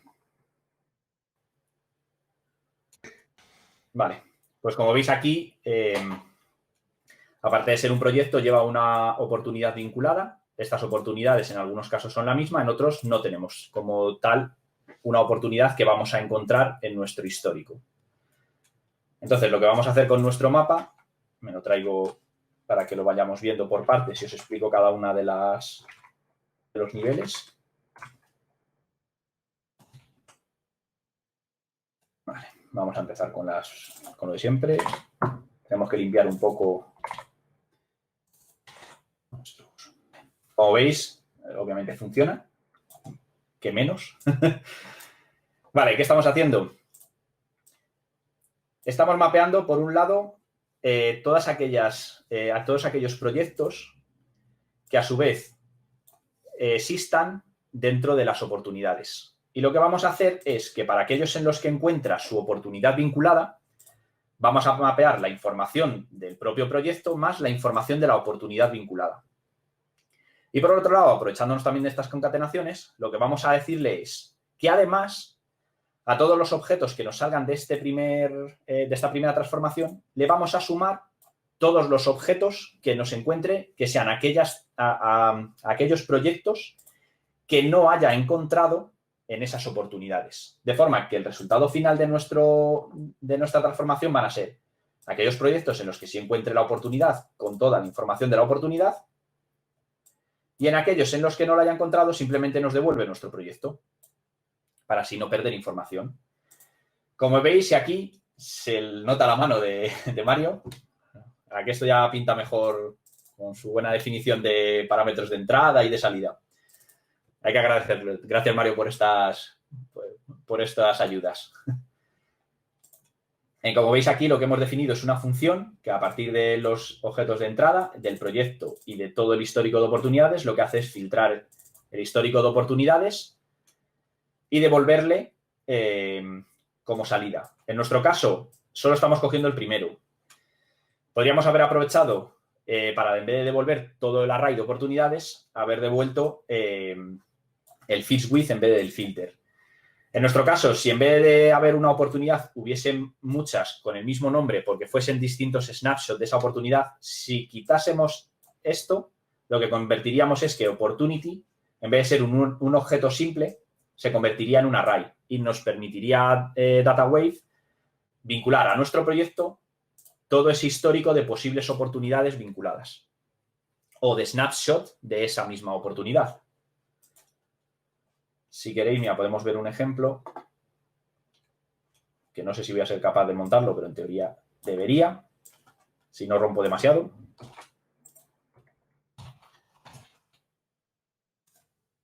Seguimos con el mismo, ¿de acuerdo? Pero si ya optamos a lo que hemos dicho antes y quitamos esto, automáticamente Opportunity ya nos empieza a aparecer con todo ese histórico de oportunidades, con todos esos snapshots vinculados a nuestra oportunidad. También, como veis, ya podemos aprovechar para ver que las posibilidades que nos dan la web de WLangFan para trabajar con nuestros mapas y trabajar con distintas entradas y salidas es bastante potente, porque nos lo hace bastante ligero, bastante rápido. No es que ni con Anypoint no podamos hacerlo, pero no lo hacemos ni siquiera a la misma velocidad. Entonces, como veis, lo que estamos haciendo aquí, por un lado, es concatenar dos distintos mapeos, dos distintas transformaciones y dos distintos resultados de datos. Y por otro lado, lo que estamos aprovechando es de distintos bloques de información para poder utilizar todos estos recursos de DataWave para, por un lado, buscar estas oportunidades vinculadas, por otro lado, filtrar solo aquellos registros que sabemos que van a tener esas oportunidades vinculadas y que no nos falle nuestro mapa por no encontrarlas, y así poder componer de una sola vez, por un lado, estos objetos referenciados, o sea, no referenciados, perdón, sumados con esa información de oportunidades, como también aquellos objetos que no nos permite, que no teníamos ese histórico. Y como podéis ver, pues podemos obtener objetos de salida bastante potentes con muy poca información de transformación. ¿Preguntas hasta este punto? ¿Queréis que veamos alguna cosilla en detalle de esta parte?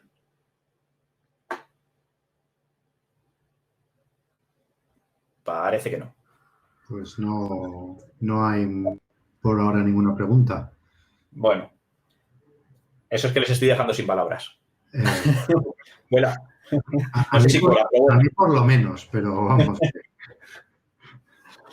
Bueno, solo sí que si tenéis alguna duda, queréis que veamos alguna parte de estas más en detalle, podamos ver ejemplos más, un ejemplo concreto dentro de esto que estáis viendo como ejemplo, podemos verlo como ya os he dicho, pues por ejemplo, como veis, fácilmente podemos convertirlos a arrays, fácilmente podemos trabajar con la información que nos está dando y lo dicho, aprovechar de las buenas prácticas, aprovechar del uso de funciones, aprovechar del uso de encapsulaciones. Esto tiene su nombre, pero nunca me acuerdo cómo llamarlo. Pero bueno, bloques de código definidos en los cuales podemos utilizar variables que luego podemos utilizar dentro de esa otra sección de mapas. Lo hace mucho más legible y lo hace mucho más organizado. Si además le añadimos comentarios, ya nos salimos con el premio gordo. Y ya por último, bueno, vamos a ejecutarlo, por cierto, perdón, ya que estamos. No estoy aquí, vale. Vale. La información es la misma que estábamos viendo, ¿de acuerdo? No va a variar, no vais a ver que el resultado sea distinto, pero como veis, aparte de, entre otras muchas cosas, una de las cosas que veíamos, los tiempos de respuesta son muy rápidos, aunque este no me gusta tanto, pero seguro que si lo ves, este ya me gusta más. Como se nota también que las primeras ejecuciones siempre le cuestan un poquito más a los sistemas en general. Pero como veis, fijaros, acaba de aplicar una transformación en el que sumamos dos objetos e incluso sumamos información a esos objetos de otro bloque de objetos distintos y el tiempo que ha tardado en ejecutarlo, pasando por el Anypoint Studio, o sea, por todo el runtime y todo, ha sido mínimo. Sí, bueno, Aprovechando sí, la primera ejecución, obviamente, por el DNS te tarda algo más, pero ahora ya lo tiene cacheado y obviamente te tarda. Sí, muchas veces también podemos aprovechar para ver cuáles son donde se van realmente los tiempos, pero vamos, al final casi tarda más muchas veces en las comunicaciones y en pintarlo de lo que tarda realmente en ejecutarse el código.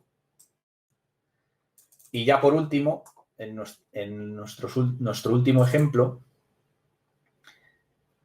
pues aquí ya he aprovechado para que pudiésemos ver un poco precisamente lo que preguntaban antes de ese rendimiento. Lo que ejecuta este mapa es exactamente lo mismo que se está haciendo dentro de estos bucles.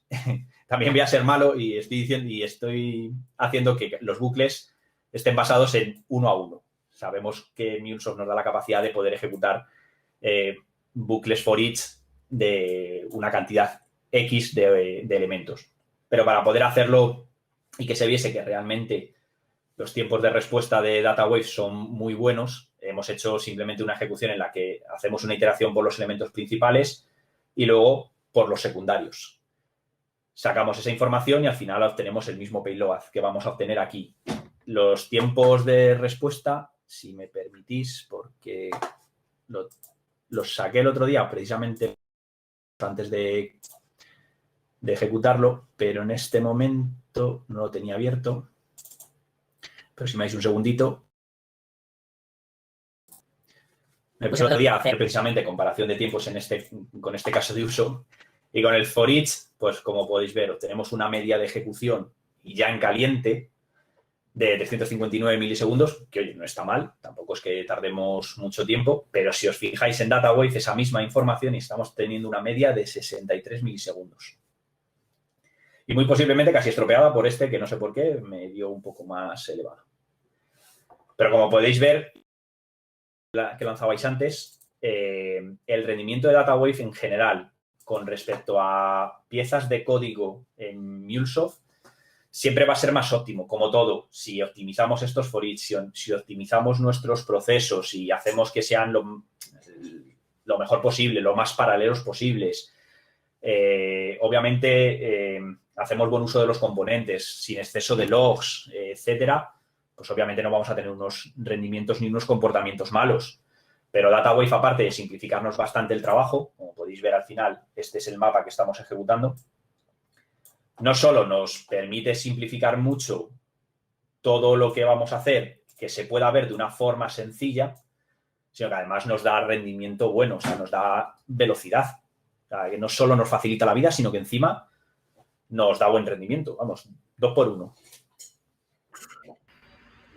Pues está mirando para si hay una preguntilla aquí. Me pregunto yo a mí mismo si está todo el mundo ya dormido o algo así, porque está ya de cañas. No, últimamente no veo ningún comentario, pero no sé, a mí la verdad que me parece los resultados que estabas poniendo tú son bastante interesantes, Jesús. Bastante chulo. No sé yo si tienes algún ejemplillo más para mostrar o si... Simplemente para que veáis un poco aquí a dónde hemos querido llegar. Y ya empezamos a ver que nos pregunten y a que intenten ver si nos sacan las vueltas. En el objeto de entrada, dadme un segundito que lo voy mostrando, tiene su peculiaridad, ¿vale? Os lo muestro en pantalla, un segundito. Lo que tiene es que estamos recibiendo un gran listado de pedidos. Estos pedidos, a su vez, tienen información propia del pedido e información ya de lo que es la compra que ha hecho en el sistema. Y, a su vez, tenemos como subobjeto un array con los productos que se han comprado en el pedido. La gracia de esta prueba es poder ver la capacidad que nos da Mule para poder coger y decir, pues en este caso de uso lo que quiero es saber qué productos me han comprado independientemente del resto de la información del pedido, aún salvando un poco la información de que quiero saber qué producto se ha comprado en cada pedido. Pero simplemente lo que quiero saber, productos, porque luego quiero gestionarlos para poder ver el stock. Pues lo que vamos a hacer es, a través de DataWave, sobre este array de pedidos, vamos a acceder a los distintos objetos de pedido y, a su vez, vamos a acceder a esos productos para, de una sola vez, que nos dé la respuesta de un listado de productos en los que, además, le vamos a decir el nombre del pedido. Interesante, ¿no? Curiosillo. Pues si nos fijamos en el ejemplo, voy a hacer una cosa. Me lo voy a traer a la web porque lo vemos más bonito, yo creo.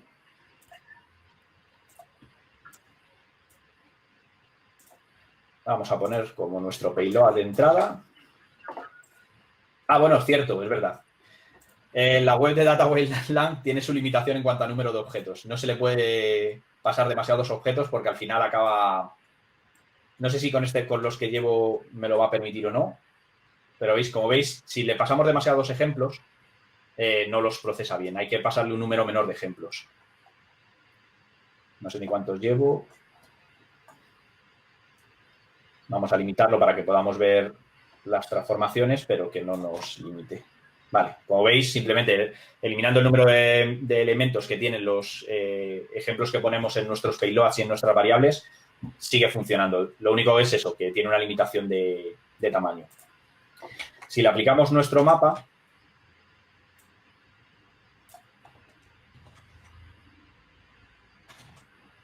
lo que vamos a conseguir es, como veis, tenemos cada uno de los productos separados de su padre, que en este caso son los pedidos, todos ellos referenciados a su correspondiente número de pedido, pero a su vez en un único array.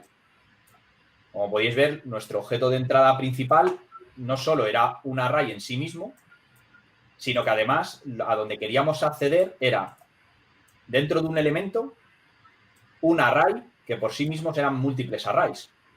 Y lo que hemos conseguido con muy poca funcionalidad, que ahora os explico en DataWave, hemos conseguido que lo que nos devuelva sea un único array con esos objetos separados y a su vez referenciados al padre. Vale. Como veis, para que veáis la funcionalidad en este caso, por un lado estamos haciendo la búsqueda del pedido padre diciéndole yo soy el producto hijo y voy a buscar aquel que sea mi padre donde tengo el mismo identificador, donde soy yo el hijo. De forma que nos va a devolver ese primer elemento, como veis aquí estamos utilizando el first with. En caso de que no lo encontrase, nos devolvería un nulo. De esa forma, aquí ya conseguimos tener el número de pedido del padre. Y por otro lado, lo que le estamos diciendo es, primero, que me haga un aplanamiento de estos objetos.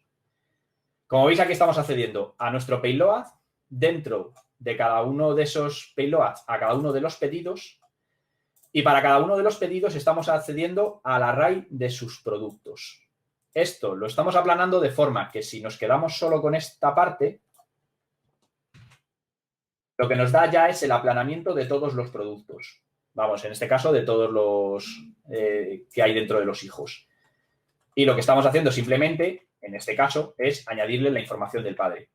Pero como veis, y esto es lo que nos comentaba Mario, que siempre le utilizo de escudo, si conocemos bien las funciones que nos aporta DataWave, si nos damos un vistazo por la documentación, que está bastante bien, hay muchísimas funciones y muy útiles. Hay veces que nos cuesta un poco entenderlas, cómo utilizarlas, pero la verdad es que son muy potentes. Aquí, como podéis ver, con muy poco estamos sacando toda esa información de los hijos, la estamos aplanando y la estamos dando como un único objeto de salida, que la verdad es que si nos lo tenemos que plantear hacer esto en código, al final lo que nos encontramos es precisamente con lo que estábamos viendo antes. Un bucle en el que le estoy diciendo que recorra cada factura y cuando encuentra una factura lo que le estoy diciendo es que recorra cada uno de sus hijos. Y lo que le estoy diciendo es cógeme ese producto y me lo estás concatenando a un array de productos. No digo que esta sea la forma más óptima, pero básicamente al final esto traducido en código es esto. Es decir, una iteración por padres, una iteración por hijos y todo eso sumado a un objeto que va a ser el que vamos acumulando. Es una línea. De verdad que es impresionante cuando vemos cosas de estas en DataWave, lo que nos facilita la vida y lo que nos lo simplifica, pues la verdad es que se agradece. Y bueno, si queréis lo podemos ver en ejecución, ya que estamos, aunque ya habéis visto el resultado. En este caso, como tenía un montonazo de productos, pues vais a ver que no falla. ¿Existe alguna pregunta, algo que queráis preguntar? Sí. Bueno, como veis, ya ha finalizado. Al final tenemos un JSON bastante largo porque son 30 pedidos distintos con sus correspondientes artículos. Si nos vamos hasta el último de ellos, veremos que el último de ellos está referenciado sus 2 productos al pedido 30, aunque sean siempre los mismos artículos porque copy-paste lo que tiene. Pero como podéis ver, nos ha devuelto todos esos y lo que os digo, fijaros, en este caso con 30 elementos estamos hablando de 2,61 segundos, que tampoco es un tiempo reseñable. Si esto lo ejecuto, bueno, perdón,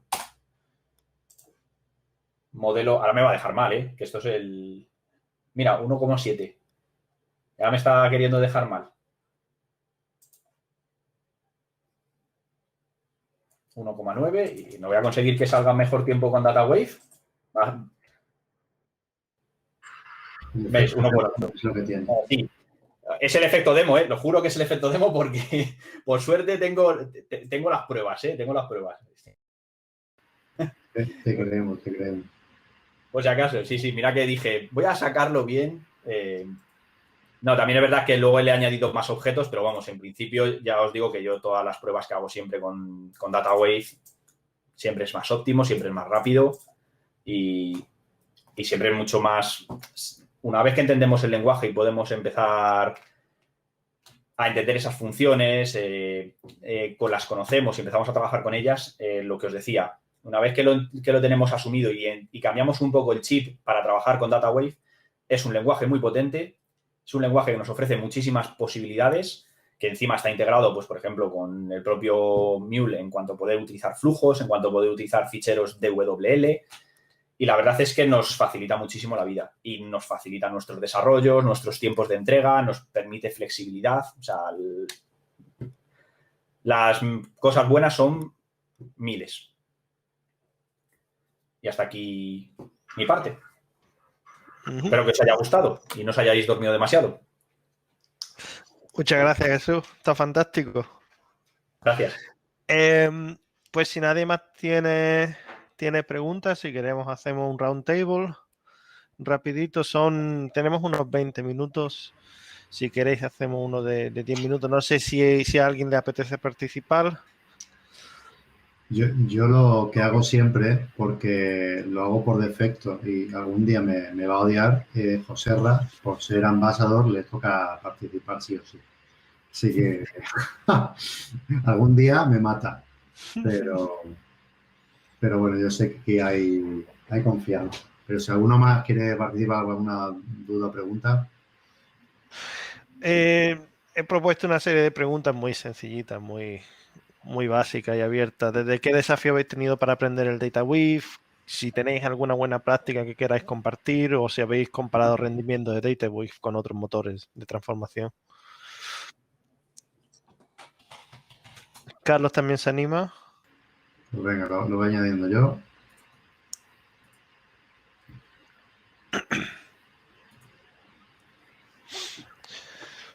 Hola, buenas, ¿qué tal? José Ramón, creo que estás muteado. Hola, buenas, ¿qué tal? Hola, José Ramón.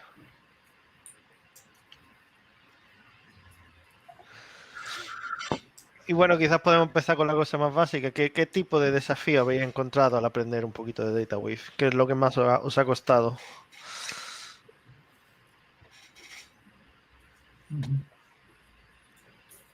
Joserra, Carlos, si quiere empezar vosotros y yo voy animando al resto, por si alguno quiere unirse. Vale. Bueno, en mi caso, a ver, yo creo que sobre todo, yo creo que fue al principio un poco a la hora de venir a hacer pruebas, ¿no? Es decir, de empezar a cacharrear, ¿no? O sea, me di cuenta relativamente tarde, ¿no? De que existía lo que es el sandbox, ¿no? O sea, el playground, ya sabéis, ¿no? Y la verdad es que al principio, ¿sabes? Estaba ahí a muerte, ¿no? Con el transform component y la verdad es que eso al principio fue algo durillo, ¿no? Pero vamos, luego ya con esta otra herramienta, ¿no? Yo creo que ayuda muchísimo, ¿no? A mí lo que más me costó fue cambiar el chip, viniendo sobre todo de más de Java, en empezar a tratar las transformaciones desde un punto de vista de DataWeave. Porque viniendo de Java, lo primero que te hace el cerebro es intentar hacer funciones de Java, ¿no? Iterar todos los mapas como si fueran Java y no profundizas en el resto de operadores que te da DataWeave. y hasta que empiezas como a cambiar un poco la mentalidad y entender que esto no viene siendo Java o .NET y que viene siendo DataWiz y que existe una serie de funciones auxiliares que te ayudan a hacer todo, eso fue lo que más el gran paso que di, digamos. Sí, ahí estoy contigo. Yo creo que es eso. Sobre todo es empezar a entender y empezar a pegarte con ello hasta que te familiarizas lo suficiente como para que te sea natural el cómo ir a recuperar esa información, cómo montar los distintos bloques de información. Y bueno, sí, en ese sentido, una vez que lo cambias, todo se hace más fácil. También que hoy en día en foros, en internet y en todo existen mucho más ejemplos y soluciones a los problemas. Que hará 6 años, por ejemplo, era más rebuscado conseguir algo. Pero hoy ya si vas a Google y empiezas a buscar los operadores o funciones, ya existen bastantes ejemplos. En Stack Overflow hay una sección de Mule, por ejemplo. Eso quería preguntar, si tenéis alguna página preferida donde encontrar métodos, funciones. Pues yo básicamente utilizo dos. Utilizo la página de soporte de Nippon Platform y utilizo Stack Overflow, que tiene una sección de Mule. ¿Cuál es la primera que has dicho? La de Stack Overflow es la conozco, la primera. Es del soporte de Nippon El Platform. soporte, vale. La propia de...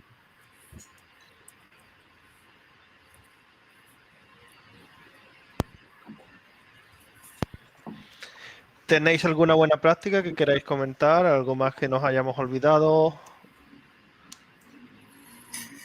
Yo creo que sobre todo el tema de sacar siempre el código, ¿no? Yo creo que lo habéis mencionado, ¿no? Pero o sea, creo que al final siempre es bueno, ¿no? Que aunque sea una transformación pequeña, ¿no? Pero sacarlo aparte de un archivo W, ¿no? Porque además es que por solamente ver el flujo, ¿no? El XML del flujo, lo feo que queda, ¿no? Cuando se queda el DataWiz embebido, ¿no? Yo creo que siempre sacarlo fuera, ¿no? Relacionado con lo mismo, yo creo que el tema de la reusabilidad es muy, muy importante, o sea, porque puede que una función que tú estés intentando hacer hoy, mañana un compañero tuyo la necesite. Entonces, pensar siempre en reusabilidad es algo que, vamos, yo en mi equipo siempre intento inculcar porque ahorra mucho tiempo. Me gustaría enseñaros una cosa que no tiene nada que ver con Mulso, porque en Nippon Studio por debajo utiliza Eclipse y los editores de ficheros son los editores de ficheros de Eclipse. Y hay una cosa que siempre me ha puesto de los nervios y por eso utilizo ficheros externos. Y es este tema de aquí.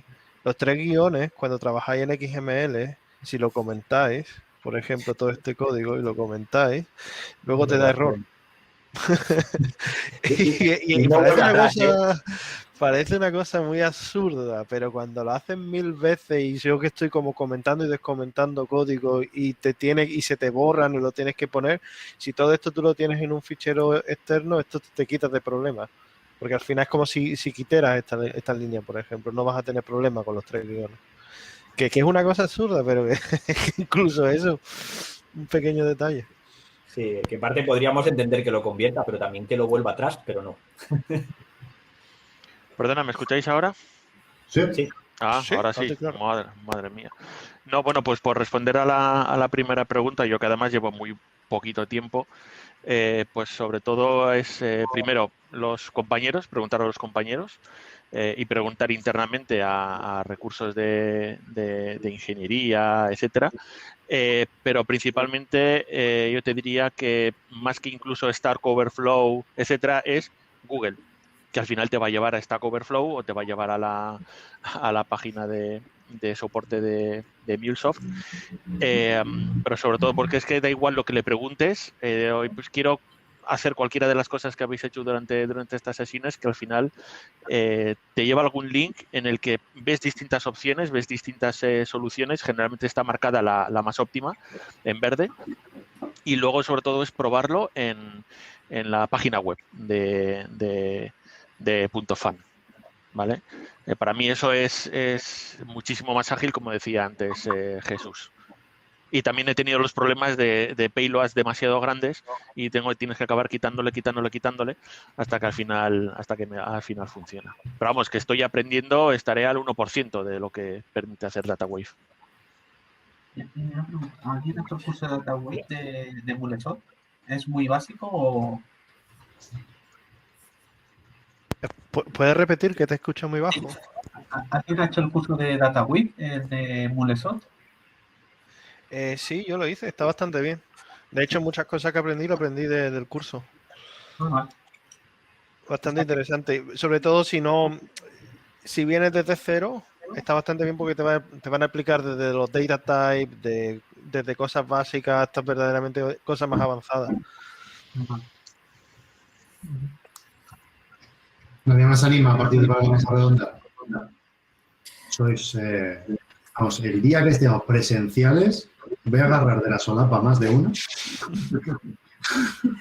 Si en alguna de vuestras empresas, ¿no? Que muchas tenéis suscripción a Udemy, ¿no? Que ahora está muy de moda, ¿no? Que tienes barra libre de Udemy, ¿no? Puedes pinchar donde quieras, ¿no? Entonces, la verdad es que hay algunos cursos que están bastante bien. Os he puesto el enlace a uno de ellos y ayuda, ¿no? Porque a lo mejor encuentras un problema, lo quieres buscar en Stack Overflow y tal, y bueno, al final vas encontrando la respuesta, ¿no? Pero hacer algo, ¿no? Que te va forzando. Pues venga, vamos a coger ahora un array y vamos a reducirlo, ¿no? O vamos a hacer una transformación. A lo mejor, a priori, ¿no? Lo haces y, ¿sabes? Y bueno, ese te queda un poco como una herramienta más para el futuro, ¿no? Y viene bien practicarlo. En base a vuestra experiencia, ¿qué es lo que echáis en falta? Incluso en la versión actual. Y dice, joder, pues ya estaría bien que tuviese esta funcionalidad o esta otra, o algo que viniese auto de voz con el lenguaje, ¿no? No que te lo tengas que al final acabar picando tú. Lo único que yo he hecho en falta, sería un debugger. Que puedas parar, poner tu breakpoint y, digamos, hacer este tipo de cosas. Para mí eso sería lo único. Porque siempre tengo que estar como...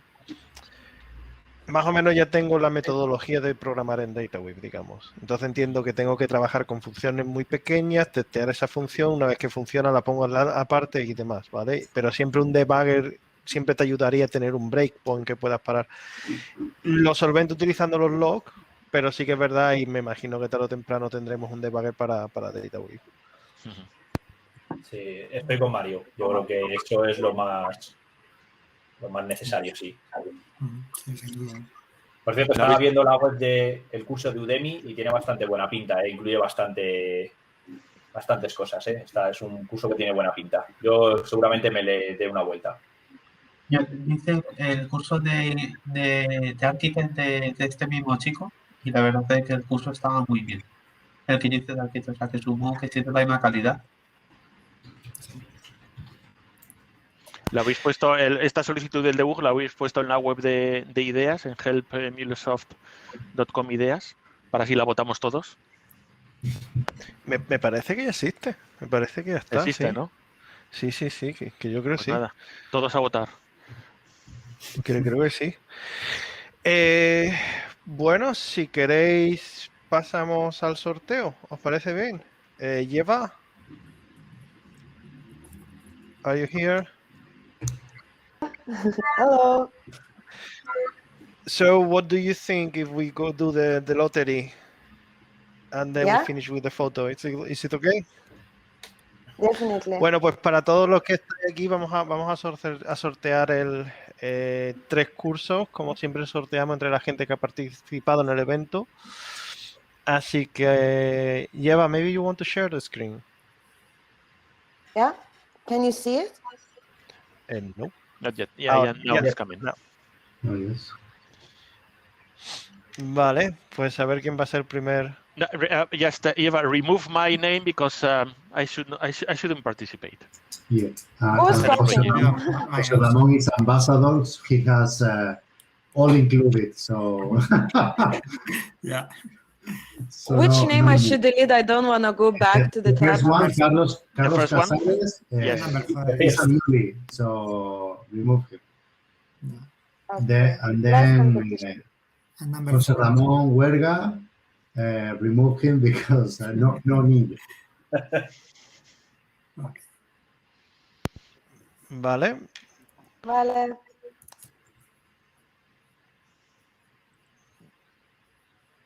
¡Tadán! Bueno, pues felicidades, Víctor, Juan Enhorabuena. Martínez y Francisco Javier. Si podéis dejarnos el email aquí por el chat en privado, si no utilizaremos el que habéis usado para registrar en el evento. Esperemos que hayáis puesto un email de verdad, que si no, no tenéis curso. Estás de acuerdo, pero no, pasa, ¿eh? Ya lo sé. Ya tuvimos uno la última vez que nos lo dijo, oye, mandármelo otro email. ¿Cuánto daño ha hecho 10minutesmail.com? Sí, ¿no? Sí, cierto. Bueno, pues Y- estoy poniendo a la gente en modo presentador para que vayan poniendo su cámara. I'm putting everybody as presenters, so... Well, you're getting Doing Spanish, same. right, Eva? Say sí. Sí. There you go. Vale. I want a beer in Spanish.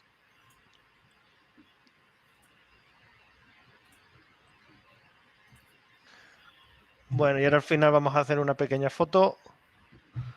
Si podéis poner la cámara web y mandarnos un saludo.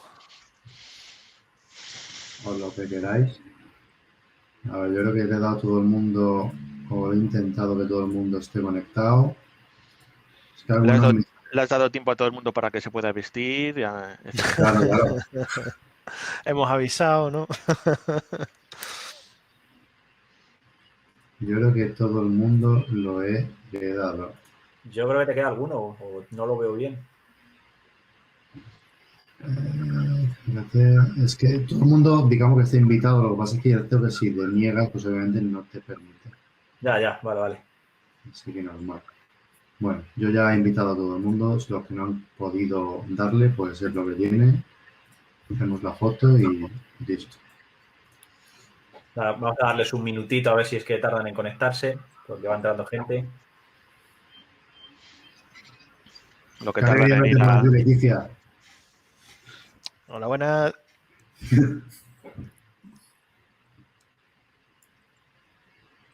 Pues yo creo que los que tienen que estar están, porque el resto, ya nada más que nos queda Oliver y Benji. Víctor, Adrián, y yo creo que esto va a ser que no. Así que, Eva, ¿haces tú la foto? Eva, do you take the picture? Pues nada, decir hola. Hola.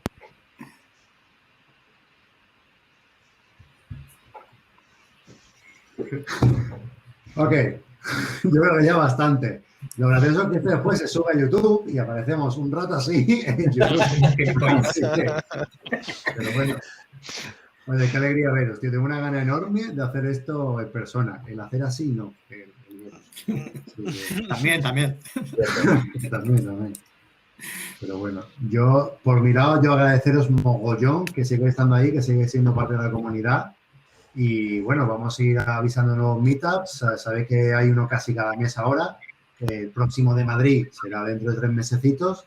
Pero si os interesa el tema GraphQL, dentro de un mesecito tendremos una charla bastante chula sobre ese tema. Así que estar atentos a redes sociales. Una cosa, yo quería dejaros una cosa. Cuando cerremos el evento os llegará el típico email en el que luego podéis dejarnos el feedback. Hay una de las preguntas en ese cuestionario de feedback en el que os preguntamos de qué queréis que hablemos en el próximo meetup. A ver si podéis ser un poquito más específicos, porque lo que nos encontramos en general es que queréis que hablemos de todo. Tenéis ahí monitoring, DataWiz, operar todo, lo ponéis todo. Entonces, ser más específicos, así cuando revisemos el feedback, pues podamos sacar una temática que haya en común y para todos. ¿Vale? Genial. Pues nada, familia. Felicidades, Mario y Jesús. Muchas gracias. Contenido. Pues sí. Muchas gracias por aguantarnos. Currazo. Mario, ¿quieres comentar algo? No.